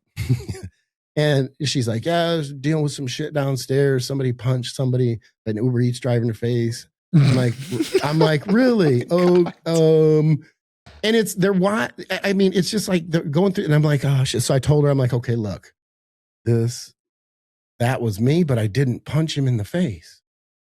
So I'm going over this and I'm like, I'm freaked out. The cops are here. Anyway, what happened was they left. They took his thing. 2 months go by. I get a knock on the door and they serve me for, let's see, it was assault and I burgled the vehicle. Check this out. At least in the state of Florida, you can't break the plane of a door or a window to a vehicle because then you burgled it. And I remember my attorney told me that. I'm like, I didn't steal anything. And my attorney was a dick, which typically dick attorneys are the best attorneys. So I did have a good attorney. But I'm like, he's like, it's not about stealing anything. You put your hand in the window. And I'm like, dude, I just didn't punch him. But they didn't have the CCTV cameras, all that type of shit. Finally, by the time they got him, it was another couple months because prosecutors apparently here it's like a revolving door. Anyway, it came to the point where I said, all he has to do is say that I didn't punch him. Then I'll own what I did. But if he's saying I punched him, that's not what happened. So he showed him the CCTV footage to the prosecutor, and the prosecutor said there's nothing. But that's after I paid almost $15,000 to my attorney over the 4 months. Christ. I mean, it's just stupid, right? But here's the thing. At the end of the day, when I processed it, if I'm being honest, I had to say, it wasn't his fault. I scared the shit out of this guy. all over a fucking parking spot. You know, I didn't plan to do that. It was just an odd, the way everything came together. Yeah. But touching, and my attorney, last thing he said to me when I was leaving his office, he goes, next time you get into a situation like this, just make sure you punch him real hard because the charge is exactly the same. They didn't see that. They couldn't see that I touched him. What they did, the camera was coming from the other side. They just didn't see movement in my shoulders or my arm. So it was inconclusive. So I didn't say, yeah, because if I would have said I touched him, I was admitting that I assaulted him. That is an assault. And it was not a smack. I mean, look, I'd own it. Otherwise, I wouldn't even talk about it. Yeah. But this is what I did. Just basically just belittling him. No, yeah, at the end of the day, it was my fault. It was totally my fault. And now they're parked there. I just fucking drive by and be like, what's up? I'm not spending money on you, brah. Like, I don't want nothing to do with nothing. Oh my God. I said it'd be a short story, but it's not. I'm sorry. No, you're good. I was depressed over this. Like I felt like a loser. I'm like, God, I'm in my 50s. Like, how do I even talk to my kids and tell them, use your brain, but I had to tell my son, I'm like, don't feel stupid if you're making poor decisions at 25. I'm 55. My dumbass just did this and it cost me 4 months of going to the courthouse and, being obsequious and kissing the judge's ass and everything. It was just ridiculous. But it was a very, very well-learned lesson. I keep my mouth shut. You can do whatever you want unless you're hurting somebody. Oh my God, dude. That's just what a man. What a man. Damn. Damn. Punched me. Well, That's and crazy. my attorney did tell me he probably lied because he was going to sue you. He said, what kind of vehicle did he drive? I'm like, one-sided Astrovan. He's like, what kind of car did you get out of? I'm like, an M5. Where do you live? In a high-rise right downtown West Palm. He said, this is Florida, that he was going to sue you. So if I would have been charged with anything, like he would have sued. Gotcha. Yeah. What a cocksucker. Well, I'm glad that you were able to get out of that though. Oh yeah, definitely. I mean, and think about it. The part that I didn't touch on too much was I put my wife's job in jeopardy. Think about that. Like, I just was like, oh my God. Okay, charge me, but not put my wife's job in jeopardy because it came to that. It was, like I said, at the end of the day, I didn't do what he was accusing me of, but I didn't need to be involved in that situation at all. Yeah. At all. None. Okay. Well, let's reel it back to some bodybuilding stuff again. But I did love that story, I got to tell you. Genuinely. Okay, so you said you probably wouldn't start at 19, maybe a little bit later. But if you had the choice, I started at 16, but yeah. Oh yeah, my bad, 16. But if you had the choice to buy whatever the hell you wanted, what would you start off with? Gear? Yeah, of course. I was thinking of like other shit. It's the only shit I talk about. What would I start? If I was, I write a letter to me. I think there was a country song about that, but I would, I'd go test DECA. I mean, I think that's just a typical good, solid starting. Yeah, you could say, well, why would you just start with test? Well, I guess okay, but you asked me, so I'm going with test and DECA. And I even throw the dosage out. I probably look. It'd be first cycle. I'd probably go a 5 and a 3. 500, 300. I'd go big. Big for starting out. Yeah. And see how I respond. Yeah. It's possible that maybe coming into the second cycle, I'd be like, it was pretty good. Maybe we'll cut it back a little bit, but that's where I'd go. Okay, cool. Yeah.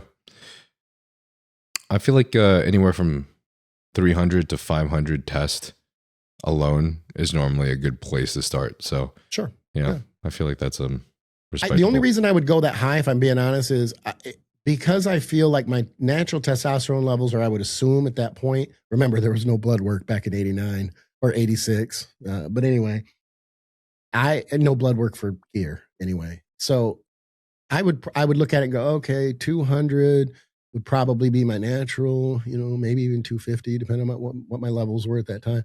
So I would want to go, just me, I'd want to go a little bit higher than that. just thinking, well, the 250, that's going to kind of even out with what I'm already kicking out. So do you feel like you metabolize the drugs pretty quickly? Or you're like tolerant, so you have to take a little bit higher doses than average? I tell you what, I don't know about that, but I know that I'm not a great responder later. Like the more, even last year when I just took a lot, it was good. And I really thought that things went well, especially the year prior to that was even better.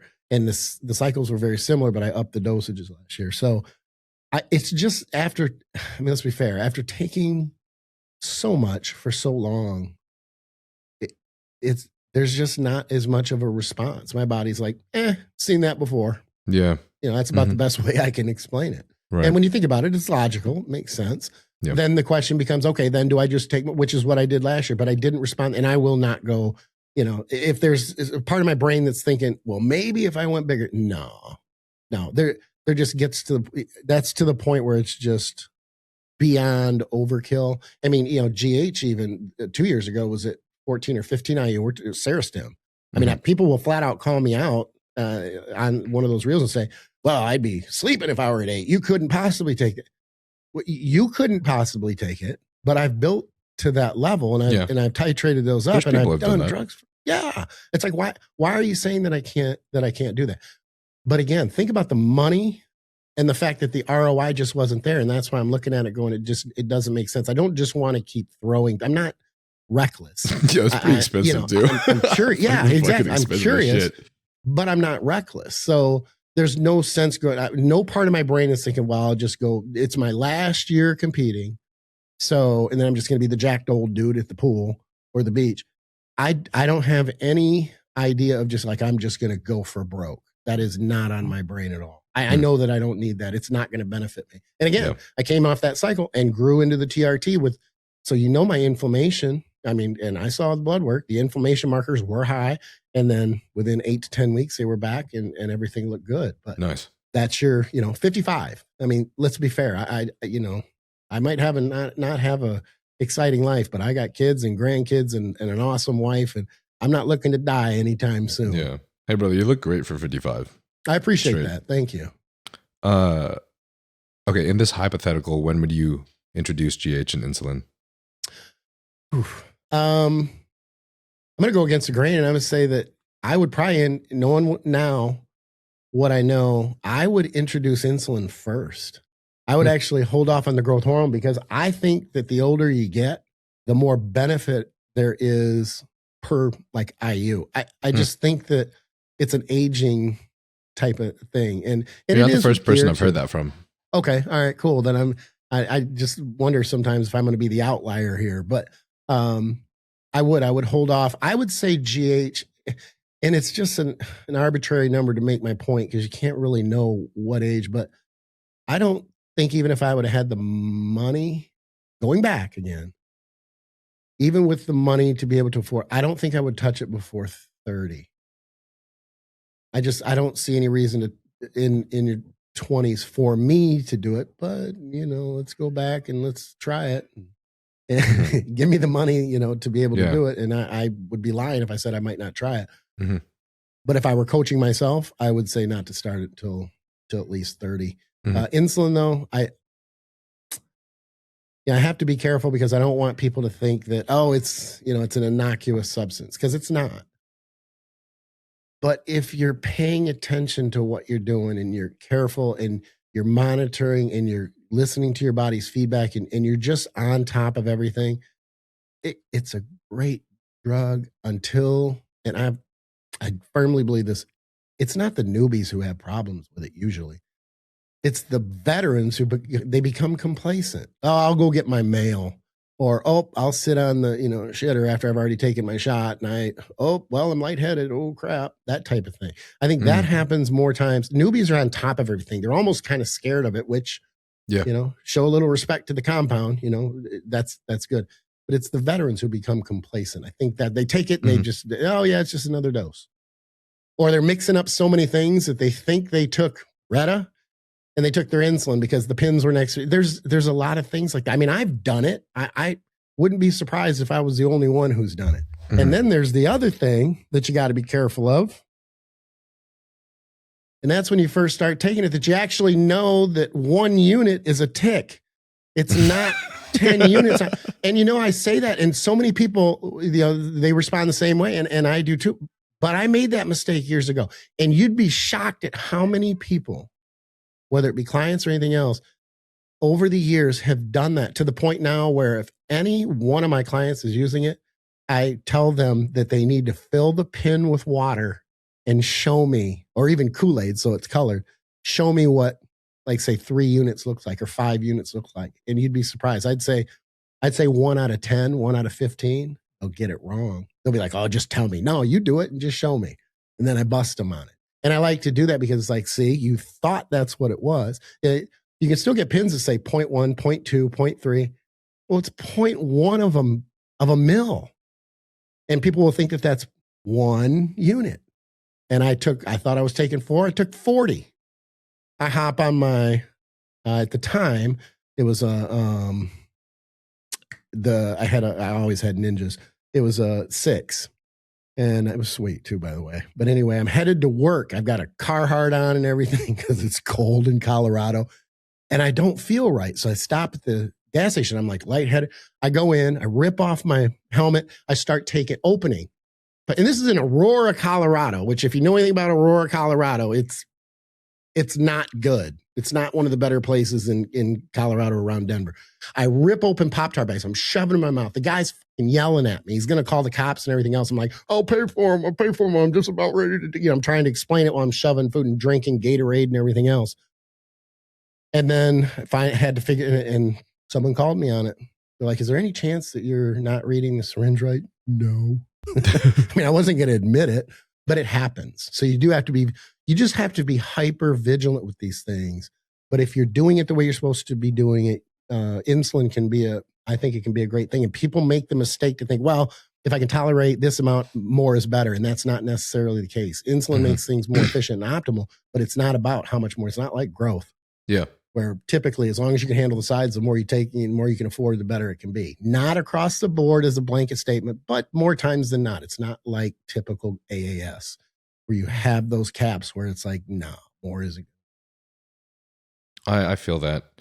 I've also been interested in some of the recent stories of, I think I'm curious if one were to just utilize insulin before they're utilizing GH, just how helpful is maintaining that level of insulin sensitivity throughout a long off season rather than introducing the GH in. My boy Jared Feather doesn't quite believe in the power of insulin sensitivity as much as other people have been discussing it.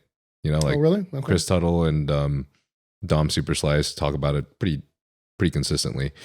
But I don't know. It gets me curious. Maybe because I just got that little anecdotal story from Jordan Hutchinson that, like, his biggest off season was 20 pounds in his stage weight, and it was like just gear and straight insulin. It was like the first year that he used insulin, but then he like ran out of GH. So there was like a lot of months that he just wasn't on GH before he got some new. And bro blew up. So I don't know. It's interesting, but I know even when I'm cutting, and again, mediocre genetics, but when I'm cutting, you can literally visually see the difference when I'm consistently using insulin. And it's not big doses, but I have a fullness that I don't have without it. And I'm going to, again, risk being the outlier here, but I think if insulin is managed and it's not, the doses aren't too high, you can take it for a long time consistently without it becoming an issue of sensitivity. I know there are more than a few people who don't agree with me on that, and that's okay. But I don't think, it reminds me of the antiquated thoughts of you can only take it for 3 or 4 weeks and you got to get away from it because you're going to become, we had this fear that you're just going to become insulin sensitive overnight or very quickly. And I don't see that the large majority of the time if those doses aren't massive. And when I say massive, I mean, pre-workout, if it's, 5-7 units, with your high carb meals or skip load meals, whatever you're doing, I got to work the skip load in there somehow, right? Yeah. Branding is everything. It can be, but then you have guys this worked, I'm going to jump up to and I've done it. I've experimented. I mean, I've been up, I don't want to give the dose.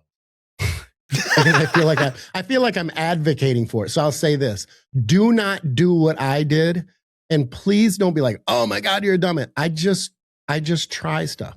But Yeah, I've man. been up. Yeah. I've been up to the 50, 60 per meal dosing, and not just one, but arguably 3 or 4 with every meal. 3 or 4 times, so 3 or 4 meals where I'm dosing that prime. We're talking, if they're 50 and you're at 4, that's 200 units of insulin.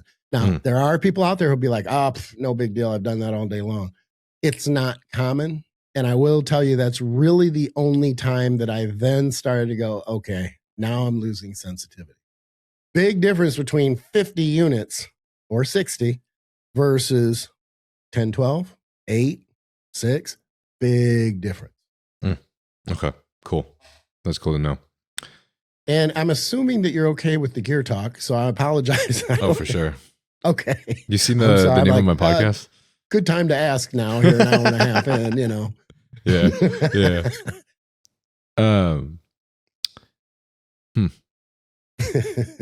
You got me thinking.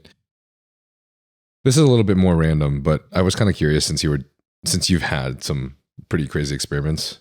What do you think is just the craziest? First, just the craziest thing that you have done. Period. If you're open to talking about it. And like, what did you find from that? Well, my crazy might not be what everybody else's is. I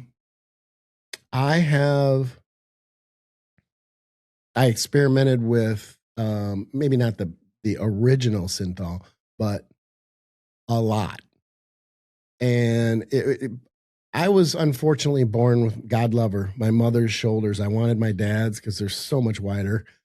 So I was like, you know what? I'm just going to blow up primarily my side delts. I'm going to see what happens. And it worked out really well. It wasn't noticeable. It wasn't obvious, or it was noticeable, but it wasn't dramatic. It wasn't like, what the hell are you doing? Type of thing. Rear double by, everything else. And it looked good. But I mean, I got up to like every other day. Let's see. About 20 to 22 mil in each shoulder every other day. And these days, Synthol's a lot thinner. It's not the old school goop and, you know, that type of thing. But I was trying to think of what it was called back then, and I can't remember. Pump and pose, I think it was. But that stuff was like pretty freaking bad. So these days, you have to do it more frequently because it's thinner. It'll dissipate quicker. Shark oil, things like that. But I got to the point where I was not in my shoulders, but had systemic inflammation.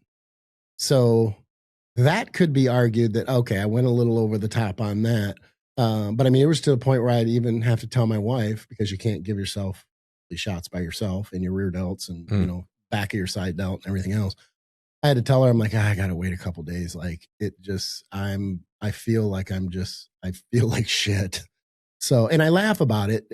But again, it was one of those things where I tried and I was able to back off and did use it the year after, significantly less, and it still had the impact, but it wasn't over the top. And here's one of the things I think about, or why I think about this. I see those weird dudes from like Nigeria or, you know, on Instagram, and they're like, they have like these blown up oil muscles hanging off of them to where you can't even really tell they're muscles. It's weird. And I just think, how does your body deal with that? Like, I don't understand how, because I think my use when I experimented with it at those high doses was arguably, it was a lot of shit. And I know there's a lot of guys using it. So if anybody's going, well, that's ridiculous, trust me, there are plenty of guys using it in the amateur and pro ranks now that use far more than that. But to me, it was just massive systemic inflammation. So what I did was I quit taking it. And then I waited until about a week and a half or 2 weeks before the show. And then I would put it in. And then it was just enough to help keep my shoulders full without having any type of inflammation. That's what comes to mind. As far as gear, though, in GH, I mean, some would say 15 IU, you know, there's a lot of growth. I don't know that I ever really did any. I mean, I'm old school. I did check drops and, you know, we brewed our Tren in the closet with a coffee filter, and we called it pond scum. Mhm. So that's pretty egregious, but that was something that a lot of people did back then. I mean, the recipe was in the Muscle magazine from Duchesne to be able to make it, and that's the only way you could get Tren. You had to buy the Phena pellets at the store. So I don't think I really did anything over the top. That's really the only thing that stands out is the Synthol. Okay. Did you ever feel like you had any other issues other than the inflammation? Like, do you feel like it ever, Milos mentioned that he felt like some of the muscles that he used Synthol on depreciated over time and were never the same after. Not from Synthol, but I haven't used a ton of it for a long period of time. Okay. But I do have, and people are going to go, yeah, right, it's in your shoulders. In my side delts, and the same on both sides, I have divots, slight divots because I've used so much gear that at some point, even when you have good sources, you're going to get some bad gear. And it was a bit necrotic in the sense that it destroyed some of the muscle tissue in that area, which is the main reason that I went to the Synthol, because when the Synthol fills out that side delt, you can't see the divot. So, and you can only see it when I raise my hands up, like say for a rear double bi or something like that. In a front lat spread or a side chest or anything like, you can't see it. But when I lift my arms up, you can see. It's not this big giant pothole, but it's not the rounded, it has a little bit of, it was dead tissue.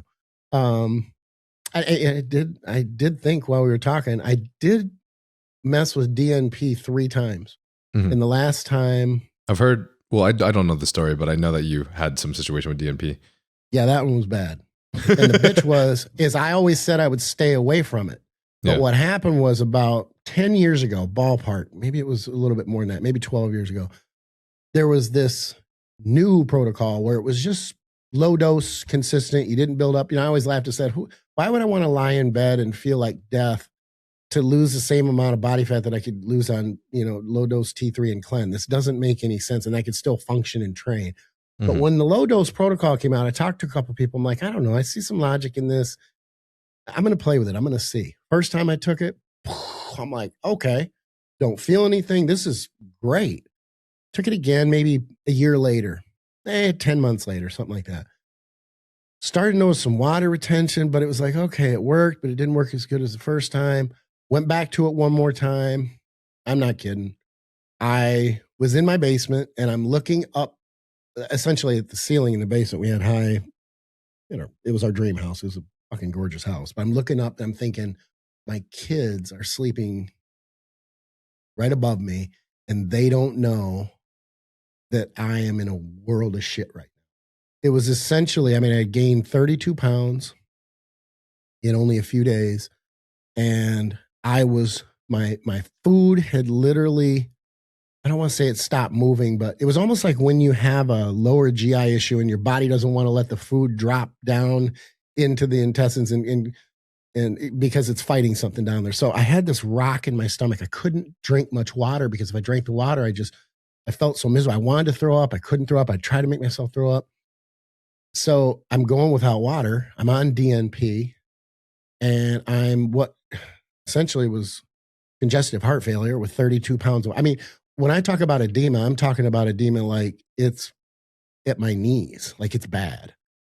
I went to lie down. It was about 2 a.m. I went to lie down and I jumped right back up. And my wife's like, what's wrong? What's wrong? I'm like, and I had to tell her, I'm like, I can't lie down. I feel literally like I'm going to have a heart attack or something. So I called a friend and I said, look what I do. And he said, if you go to the hospital, they're going to put you on intravenous, they're going to hydrate you and you're likely to just die from it. They don't know what they're dealing with. So you have 2 options. You can go and you can tell them and they can try to deal with it, or you can just try to ride it out. And in retrospect, it worked, but it was I couldn't sleep. I didn't want to die. That's really what I felt. And it had a lot of time to process some things about how stupid it was and how I'd always thought that I would never experiment with it or use it. And I'd always told everybody, don't use it. It's terrible. It's poison. Once you get to that point, there's no antidote. They just pack you in ice and hope for the best. I said it all. And then here I am metaphorically shitting my pants, thinking, oh my God, I'm in this, my beautiful dream. We called it our death house, which is sickly, kind of ironic, but we bought the house thinking this is where we're going to retire and we're not going to move from here. So, yeah, I'm thinking of all the things I have, my financial position and the business and things and I'm like, just why, Skip? Why do this? And I couldn't even tell my wife because she'd have been freaking out. And I got through that night and started feeling the distress, if you will, in my stomach start to lessen a bit the next day to where I was able to start sipping on water. And I was cramping, not major, but I was cramping because electrolytes are all fucked up. Mm. I, to this day, wonder, because there had to be damage. Mm-hmm. There had to be heart, kidneys, whatever. I don't know. So, and here's what's bad. You asked me about the, worst thing. And I've done so much shit and so much gear over the years that sometimes I forget about it. I mean, how bad is that? But that's the reality of it. But that was the scariest, like, oh my God, oh shit. And the thing was, I didn't do anything different. I didn't do anything wrong. I didn't like pull up, and I don't mean this disrespectfully, but I didn't pull a Boston Lloyd. I didn't just take it and then just go eat a bunch of shit. I didn't do any of that. It just, for whatever reason, and I can't put my finger, I don't know why. It worked well. Then the second time it worked good, but not as good as the first time, but I didn't have any sides. And then the third time I almost died from it. That's the reality. Damn. Okay. Scary shit. Yeah. Okay. So, asking for a friend, what is the craziest story that you know of from either, say, like a client that you work with or a friend or anybody that was in the industry? Because I know you've been in this industry for a long ass time, and I know there's some crazy shit out there. What is the craziest thing that you can think of where you're just like, you guys need to know this and you guys need to not do this? From a gear standpoint? Any standpoint, actually. Yeah. I'll tell you, as long as I've been in the industry, I'll be honest, I'm nowhere, I don't stay actively connected as much as I used to. I mean, there's plenty of stuff, I'm sure, but I just tend to stay in my lane these days and I focus on my work and my clients and stuff. Even sometimes I don't even know what's going on at the top, like if there's some drama going on and that sort of thing. But I mean, I've heard reliable sources say that, 36 IU of GH is pretty crazy. But, again, to each their own. I can, on the one hand, appreciate the experimentation. Yeah. But I mean, as far as gear, I can go back to, remember, I know a lot of stuff I'm not supposed to say. So I do have to be careful. And for all these years, I've only been busted twice when I accidentally said something that I did not know I was supposed to, was not supposed to say. Yeah. But I can think of a top, let's see what I can say on this. A top pro who told me about another top pro that, and I mean, the guy was straight up. He was legit. He wasn't bullshitting or anything. And I actually even checked on it, and a couple other people who were connected had heard the same thing. That the gear dosing was over 10 grams and was told that he had to pull it back and he only pulled it back because he could not get around the edema in his life. Never mind that he was shredded and looked crazy, but he had to get around and get rid of the edema in his legs because they were concerned that, over time, obviously that it's not a very healthy type thing. So you could battle it for a show with diuretics, but over the long term, it's not a good idea.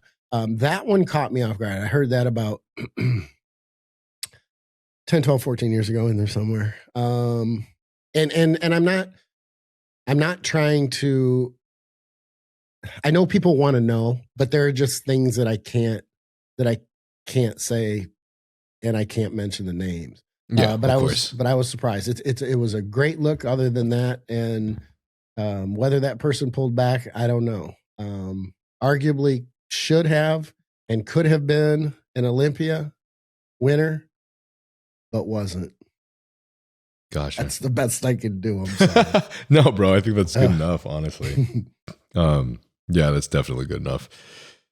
10 grams a year. That's crazy, man. Yeah, I mean, it is a lot. It certainly is a lot. And I think too, and you guys talk about gear. Your listeners know about this, so I'm sure they know too. But sometimes I think that there are too many people who think that everyone at the pro level is just taking tons of shit. Mm-hmm. And there are people who do, but there are also people need to understand that at that level, there's such a genetic predisposition, a genetic gift, if you will, that a lot of those guys don't have to take ridiculous amounts of gear because of that genetic makeup.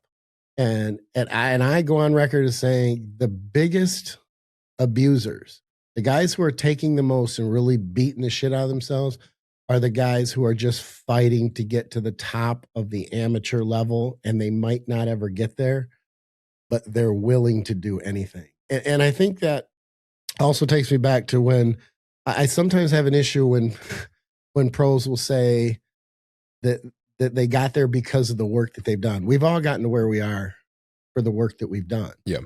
There are plenty of people at the lower levels who could make the work of some of the guys at the top levels look like they're not working at all. Mm-hmm. So I'm not in any way implying that anyone at the pro level is not working.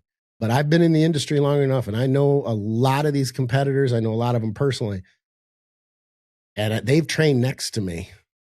And I've trained next to them. And I'm telling you, the only time anything ever even looks hardcore is when a fucking camera comes on. I'll say this because I can say it without the name. I have old online DVDs. That's how old I am. Mm-hmm. Longevity was a big deal back around 2010 because I was giving away a lot of information with tons of chapters and stuff. And it was just free content. And I was actually blasted for it because, man, you could be selling this. And I'm like, no, it's free information and that will be the draw. And it was. I did it again in 2017 with a TRT bodybuilding because I had to remain TRT for 4 or 5 years because I had what I thought were some blood issues when I lived in Colorado. It's a long story, but I was TRT for a while. So I focused on that. It's a funny thing because we were filming at Armbrust Pro and my wife or one of my kids would do the filming and they actually got really good with it, different angles and stuff.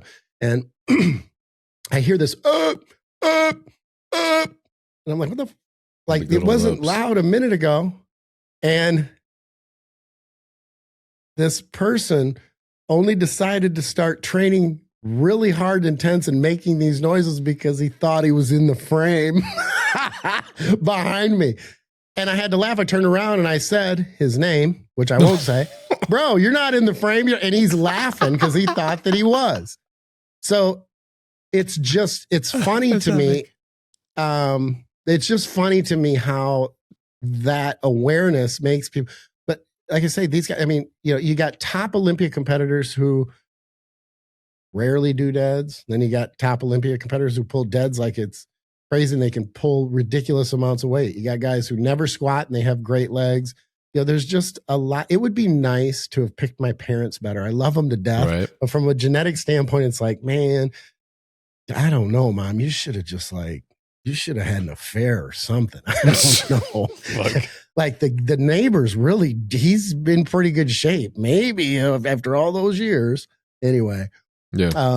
It's I don't even know where I was going with that, but it's just funny. That I think a lot of it is genetics more than it is gear. The gear plays a part. I'm not saying it doesn't. It plays a big part. But you can take all the gear in the world. You don't have the genetic predisposition. We've seen guys take tons. I've had clients who take a ton of gear and it's like, man, this shit's just not working for you, bruh. Right. Like you need to take a badminton or something. I don't know. I feel like you could say this like pretty similar about any sport, any sure. Pro league, right? Yep, absolutely. Absolutely. Okay, let's jump to this Q&A because remember when I told you that I tend to go overtime with all my guests? That's happening with us right now. It was the Uber Eats delivery story. I apologize. Jesus, dude, I'm trying to pull up these questions. If you need another story, just let me know. I do have stories. We love the There are stories. some good ones. I'm trying to pull up the Q&A though, and freaking everybody's getting married, dude. Explore feed. Oh, there's another marriage. Bet Call asks what to consider before starting your first cycle. Oof, that's vague, but okay. What to consider?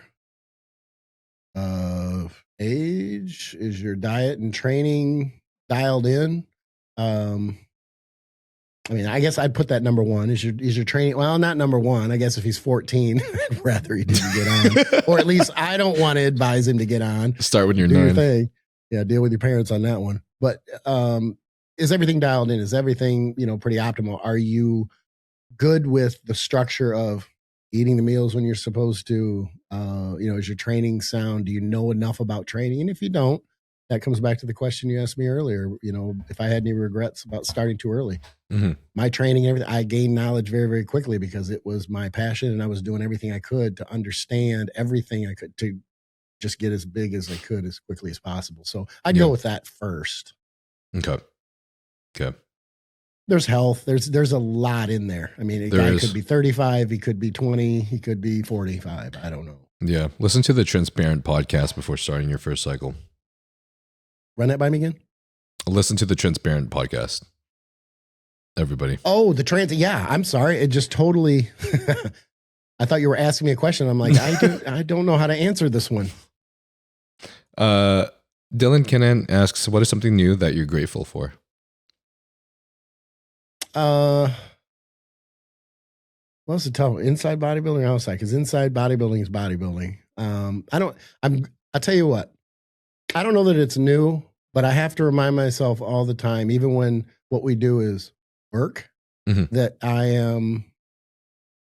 am just really blessed that I am able to not only make money, but the amount of money that I make for all these years with something that I'm really passionate about. I look at these guys over here, right across the street. Here's Goldman Sachs. Like, I wave at them sometimes during the day because I have all glass walls, and so do they. And they have to wonder. I look at them and I go, God, it'd be nice to go to work every day and wear an $8,000 suit and that sort of thing.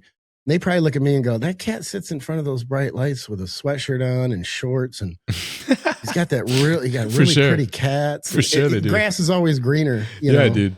I'm still happy that I don't have to wear professional clothes. I'm gonna be honest. I was gonna ask you. Actually, I got so sick and tired of that shit. I don't know you well. I was gonna be like, bro, do you have pants on? Because I don't. It's just one of those things that sometimes you don't know that newscasters sometimes they'll just have a pair of shorts on with a sport their jacket on it in a tie, and you don't know what the hell they're wearing. So. Yeah. Cool. Carlos Gassi asks, what's your favorite growth and lean anabolic stack? Growth and anabolic stack.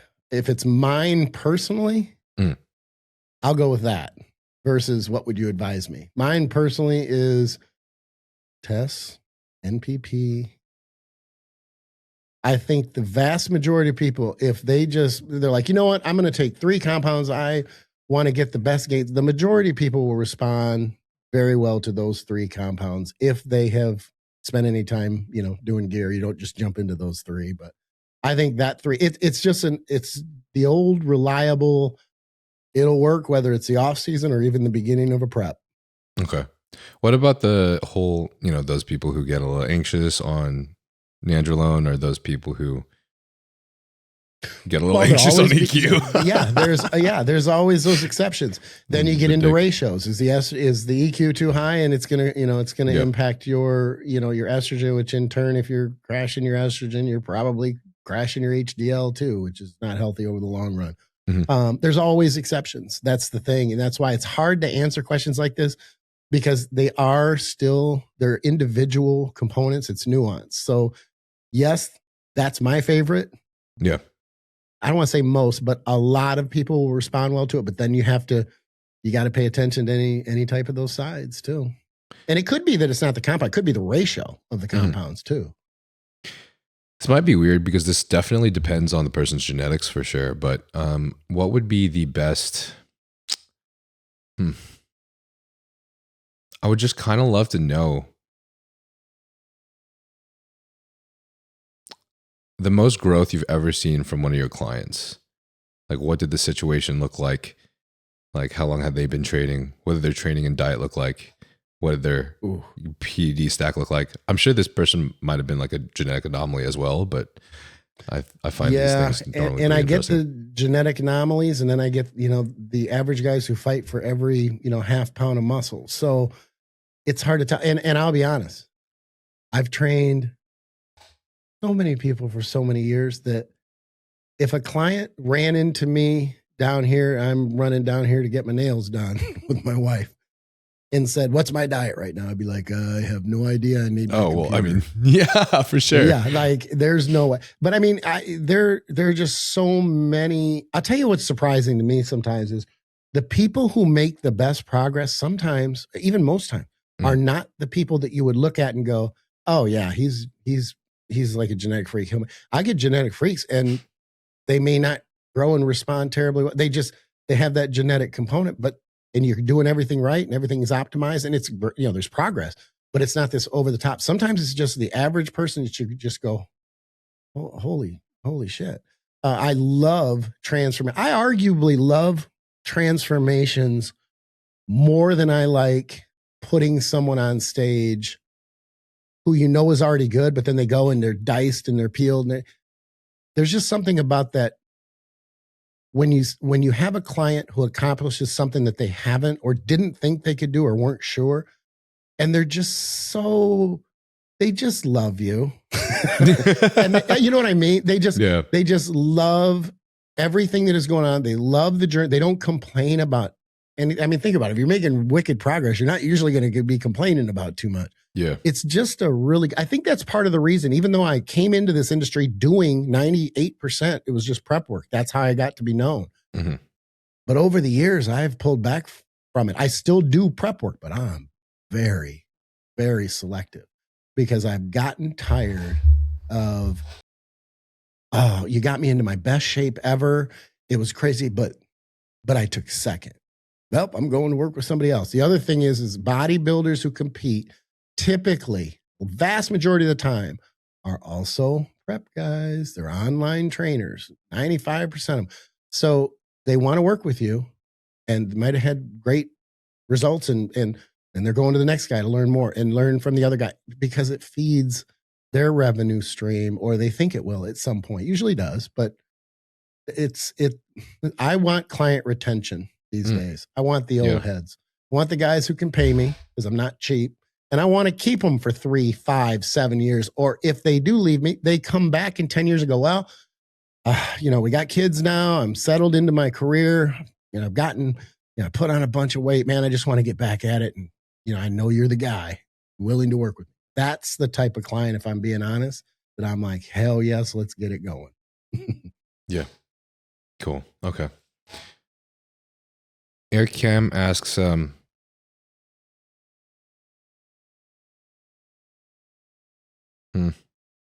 curious about this question. Yes, how can you assess your genetics for bodybuilding a few cycles in? I'm not really sure how to answer that myself. Yeah. But normally I just tell people to get their genetics tested. Yeah, here's the thing with the genetics. Sometimes, guys, you can look at someone and see. You look at Phil Heath when he was younger, you're like, okay, this guy could probably kick ass. He's been training for a year, and this is what has happened from the time he started until now. And he doesn't look like anybody else who's been training for 10 years. But people tend to think that that's how you can tell whether someone has genetic potential or not. That's only this much of it. Mm-hmm. You can't see how they assimilate nutrients. You may not know how they respond to gear. I mean, you could be genetically predisposed. You could look good, be relatively muscular, and you could respond poorly to gear. Do you have, one thing that the pros have that the rest of us don't have is they carry their body fat relatively evenly. They don't get lean and then it takes them another 10 pounds to lose their lower back, like me. They, when their glutes are, when their abs are in, their glutes are in. So I always say, if you can look at someone who's in relatively good condition from the front and they're balanced body fat wise from head to toe and front to back, yeah, you probably have a little something there more so than the average, person who trains or the average competitor. The other thing pros have is they have rear delts.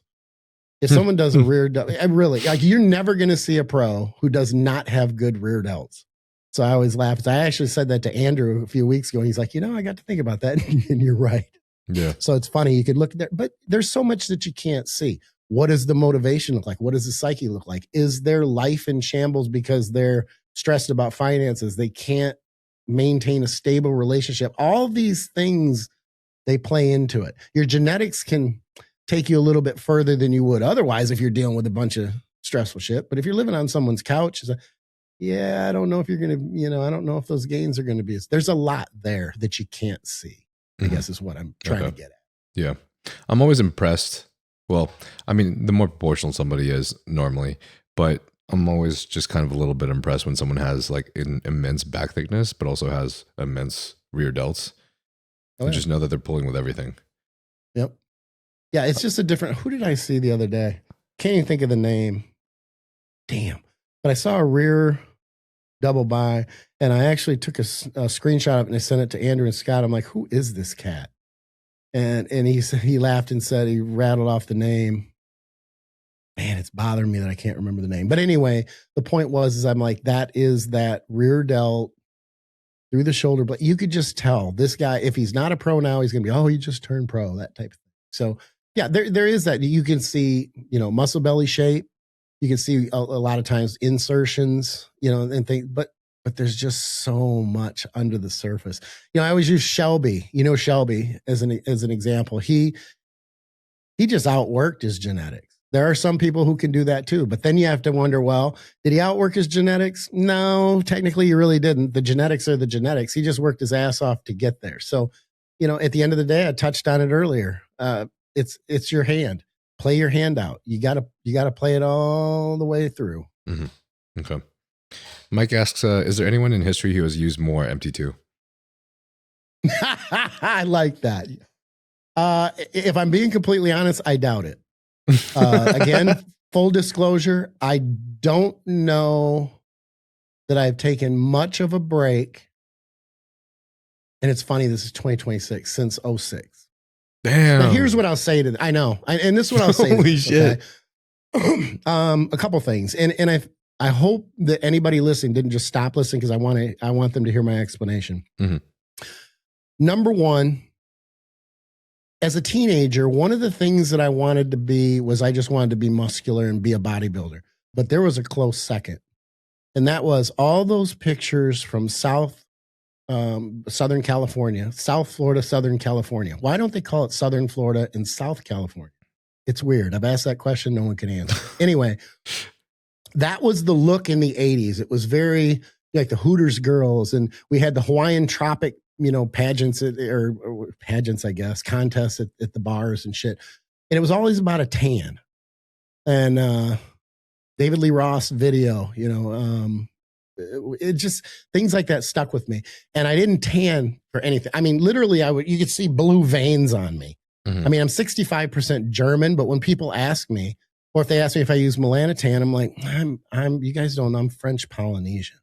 They're like, oh, okay. And it just stops the conversation right there, which is a lie, but I don't want to talk about shit like that. So the other thing is I do believe, and I like that Stan Efferding feels the same way because he's a big proponent of MT2 as well. There is an element of protection. It's not 100%, but there's an element of protection to skin cancer that Melanotan provides. And if some people might poo-poo that, but my wife had Moore's surgery twice back around 2010. Mm-hmm. And it wasn't directly because of the sun. She actually had one spot between her toes. Thankfully, she had a small spot on her back that they caught, and then they found the one between her toes because they say that it's the spots between your toes and in places that you don't see that will kill you because you never notice them. And I had a long discussion with the specialist at the University of Colorado that she was seeing and dealing with during that time. And I talked to her about Melanotan, and I explained at length my thoughts on it and why I thought that it was a good idea. And when I got done explaining it, she hesitated. She didn't say anything. I'm like, oh shit, she's going to read me the riot act, right? And she's like, I can't disagree with you. And I'm like, oh shit, that kind of, surprised me. So then my next question was, well, then why do you recommend to my wife and other people who have or are almost kind of prone to melanoma and things like that to not go in the sun at all? She said, because I can't tell people to monitor their sun exposure, and I certainly can't tell them to take Melanotan. So it's easier from a liability standpoint for us to just say, you need to stay out of the sun. And my argument was, she stays out of the sun, but if she goes to our son's baseball game and spends 15 minutes in the sun, she'll get burnt. And that's where the damage is happening. It's not sun exposure. Sun exposure is not bad. It's the damage from burning. So I feel like there's an element, and I get checked all the time. There's an element of protection there. And it just feeds my, if you will, my teenage brain that I'm a bodybuilder and I just want to be tan. Brown fat looks better than white fat. At the end of the day, it just is what it is. Fire. Cool. Oh gosh, I just lost it. Gosh dang it. Well, I remember his question. Vivan asked, he was asking about skip loading. What is it? And something else, I think something along the lines of, maybe if it's changed at all over the years. I'll tell you what, I could explain it for 2 hours. Or I could give the Cliff Notes version, and I could even say I cover it in depth because it has changed and evolved. I mean, any method should. I know of it, and I'm aware of like maybe the original skip loading. I don't know how it's changed though. That's a little bit more where I'm curious. It's a lot. I would say, lack of a better word, it's healthier now. Okay, a little less processed. When I first started, yeah, exactly. I'm trying to get as much nutrition out of these meals, not only with myself, but with my clients as well. But I will tell you this, strictly from a look, vanity standpoint, or peaking for a bodybuilding show or dieting for a bodybuilding show, it doesn't have to be healthy. It just doesn't. But now that I'm older and I have clients who, there are some reasons that I've done that. There's two main reasons. Number one, the health. Number two, distension. And the ability of some people to not tolerate, especially as we get older, some of those foods we could tolerate when we were younger. So, in a nutshell, skip loading essentially offsets the metabolism, no different than a refeed or a cheat meal, that sort of thing. The difference with the skip load is it's more cyclical in the sense that it's scheduled and planned arguably ahead of time. So, and it typically is once a week, not always, but 99% of the time it's once a week. So much like you would diet and be in a deficit for 6 days and then high carb for 1 day, skip loading doesn't minimize or keep the fat to zero.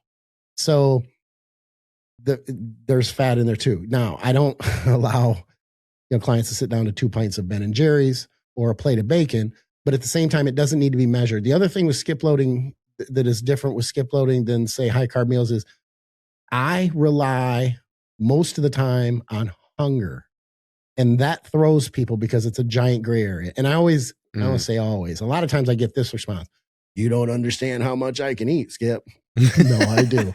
Because I can put it away too. And I mean, I've skip loaded. A lot of times it's based on meals. I'll start a client on a cut phase, and we might we'll start with one meal, then we'll go two. I keep them in with 3-hour windows. So if you have 3 skip load meals, that's over the course of 6 hours. You eat, you wait 3 hours, you eat again, and then you eat your last meal before the end of the 6-hour window is up. The reason I had to do that was because if I said you had 2 skip load meals, the client would go crazy at 9 o'clock in the morning and then wait until 9 o'clock at night and go crazy again. And I'm like, wait a minute, progress doesn't seem to be as good right now. Well, this is what I had. So it has evolved over time, but the reality is this: you're refeeding. This is the best way to explain it. You have a little fire that you need to burn for 20 weeks, and you got a pile of wood. Your wood is your body fat. So you throw a log on the fire and everything. And if you're not careful, it might start to burn down. You walk by once a week and you throw gasoline on the fire. That's your carbs or your skip load. So they're carb dominant meals, but there can still be fat in there. doesn't get in the way. People say, well, if insulin levels are elevated from carb intake, then that fat is going to be stored as fat. And that's funny because the muscle still stores triglyceride. So we have this thing, or a lot of people have this thing in their brain that the only thing a muscle can use is carbohydrate. Now, the amount of triglyceride is significantly less than the amount of, glycogen that can be stored in the muscle. That's a no-brainer. But you're coming by and you're throwing gas on the fire. So over time and over these 20 weeks, I use 20 weeks as an arbitrary number just because it sounds like a prep or a cut phase. You will end up leaner. Some of these skip loads get to be, some people will do them for a day. I have experimented. I've skip loaded for 2 days, day and a half, 2 days, and even a couple times more than 2 days. It depends on the level of depletion. It depends on how lean you are. There's just so many factors. And here's where I get frustrated. When Chris Williamson, the reality coach or the realities TV star guy with his podcast. Yeah. He, a couple years ago, slammed it saying, oh, it doesn't work. I tried it. And then admitted 2 minutes later that he might not have done it right. But he told 4 million of his followers or his subscribers that it doesn't work. And then had Sam Sulik on only about, 6 months ago, 8 months ago, something like that. Yeah. And asked Sam about it. And Chris said something else about it, negative. And Sam's like, as he looked away, he goes, I don't know. I kind of see the logic in it. So I'm trying really hard to get Sam to come on the show, but Sam's a pretty important guy these days. He's hard to get a hold of. Yeah, he's busy. So things like that. It's one of those things where if you do it right and you follow the structure like I lay it out in the video, it's on my YouTube channel, the updated version of it, you're going to progress on it. It doesn't matter if you're a competitor. It doesn't matter if you're just an average person. I've even skip loaded with people who don't even weight train and it works great. It always has. Not only competitors, but I had someone, high-level trainer, say, well, if he's not putting people on the Olympia stage with it, well, I have. So, through every pro division, from bikini to physique to men's physique to open body, it's all there. Now, not the open, but the 212. I got to be careful with that. 212 on the Olympia stage for pros. Okay. So damn near everybody's used it. My NFL clients have used it. So it's very effective. But if you can't get it right, it's okay. You can call me and pay me, and I will gladly work with you, and it will work. Okay. Awesome. Thank you, bro.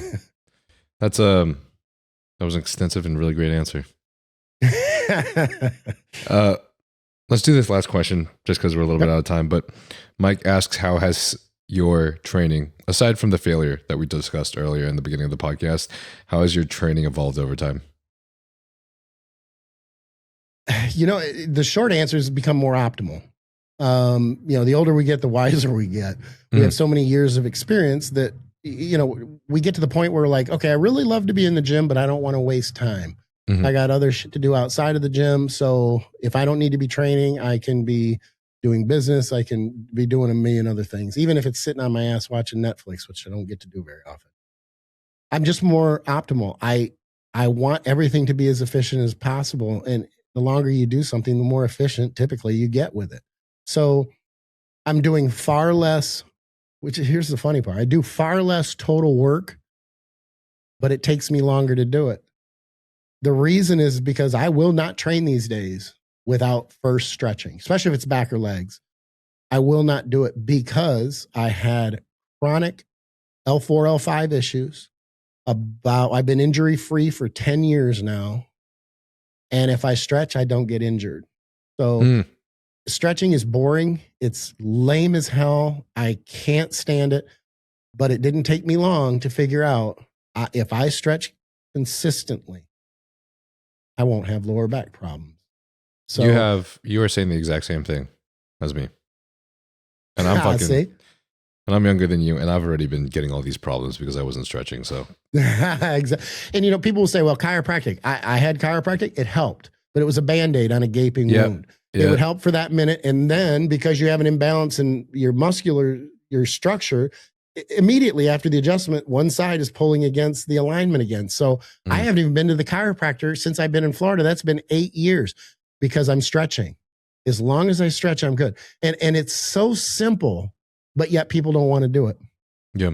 It blows my mind. And I didn't want to do it either. So maybe it's one of those things that I only do it because I know that I absolutely have to. But if people would accept that, they would minimize lower back issues so much. But that's the main thing. It takes me 20, 25 minutes to go through my full stretch. I don't rush it or anything. You got to take your time, and there's a way to stretch, and we don't have the time for that. But then just the warm-ups. I warm up like I never did when I was young. I could go into the gym and be in and out with a killer workout in an hour. Now, I can still train legs in an hour, 15 minutes, but that's not counting the stretching. And before I train legs, I'm going to do my 7 or 8 minute of backward incline walking. Yep. Yeah. And then I'm going to go to the recumbent bike or the regular bike, and I'm going to increase I get a pump in my quads before I ever do my first set of quads, because I tore a glute in 2020, glute medius, which is not easy to do. And that made me favor my right leg for 6 months. And I caused articular cartilage. I lost articular cartilage in my right knee. Went to 2 specialists. They told me, you might as well find a new hobby. And that's when I went, you know what? I've been doing this for a long time. I'll rehab it myself. It took me 2 years. Wow. But I sent them videos of me squatting, and they were like, oh man, it was the best feeling in the world. That's sick. It really was. And it was one of those things that I had been in Florida. I wasn't in Florida very long. We got here in 18. So I didn't have connections to sports, medicine type people who deal with athletes or people who train. These specialists, they were just like, I got to get old people up and down stairs and be able to sit down on the toilet and get out of their car. And I'm like, bro, that's not me. So I did it myself. And that's one of the things. I could probably train legs without it, but damn it, I'm not. I'm doing my backward walking. I'm getting that pump in my. And I used to train hamstrings first. Can't, going straight to the quads. Nice. Straight to the quads. And man, I arguably do the same amount of warm-ups that I do working sets by the time the workout is done. So it is different in that. So I used to just go in and pile plates on like anybody else did when they were young. But can't do that anymore. I'm probably the same way as you now, which is crazy because 10 years ago I would go in without any warm-ups. Yep. And you even have to wonder, I know I've asked myself, maybe that's why I have these problems, but I don't think so. I mean, look, even if you do it right, your mechanics are sound and everything else, think about it. I mean, you squatted how many reps in your life? Even if you do them correctly, or the your lower back, your disc, the compression of your disc, even if you do them correctly, it's still stress. I mean, repetition in and of itself is degenerative, even if it's done right. So over time, you got to be careful. You got to do everything right from the start so that you build that pattern. Because if you want to do this for a long time and you don't want to be injured, you don't do it right and you don't build good habits, you're going to be screwed and you're going to be done. Yeah. That was great advice, man. Okay. There's 3. This question, Aaron Bound says, not a question, but I love Skip. I love that you love Skip. Rob Hansey says, nothing, but Skip is a super stand-up guy. Had me out when he was coaching me and wouldn't let me pay for a thing. Awesome coach and at times therapist. Did it say Rob? Yeah. That's probably Rob Hensel. Yeah. Yeah. Okay, cool. That's, you know what? That'll never get old. It's one of those things where, we all die. At some point, I'm going to die too. Hopefully it's not tomorrow. But I would sure hope that no one talks about my bodybuilding at my funeral. I hope they just say, you know what? He was a stand-up guy. He was a pretty cool dude. Yeah. Really. Because at the end of the day, I love bodybuilding and everything else, but we're not saving lives. I'm not in an ER doing anything, but God, do I love having an impact on people, and it's positive. That Uber driver probably doesn't like me, but outside of him, I'm pretty sure I think I'm okay. Yeah. I think I'm all right. I agree. That brings me to my last question, actually, that I ask people. I ask my guests at the end of every podcast, but if you were to disappear from the world tomorrow and you'd one message you could send to the entire world today, what would the message be? Oh man, as cheesy and cliche as it sounds, most of what you think is important isn't. Just be nice to people. And I know it's cheesebally, but that's me in my older age. It impacts my political thoughts a lot more these days. And I think we fight about some really fucking stupid and don't like people, other people, for really stupid reasons. Yeah. And usually I'm quite verbose. That one I could leave it alone right there because I think that covers it. I think it does. Thanks for coming on the pod, man. That was awesome. I appreciate you having me on. Yeah. Thank you. It's always nice to have just a chill conversation versus, all these nuanced, I need this answer and specify it with this. That's cool. I mean, the reality of it is I have like maybe, if I covered what the things that I was actually interested in this podcast, it'd probably be about 20%. So we got maybe like 3 more podcasts that we can run up in the future if you're ever interested. Nice. So, well, I know 3 people will listen. My mom, one of my kids, and my wife. But outside of that, I don't know. I'm not sure. maybe Rob. Maybe Rob will listen. Yeah. I don't know. Cool. Well, let me know if you ever need anything, man. And this was awesome catching up with you. So appreciate it. Yeah, I think that's about it. Thanks now. Of course, brother. Thanks again. Catch you soon.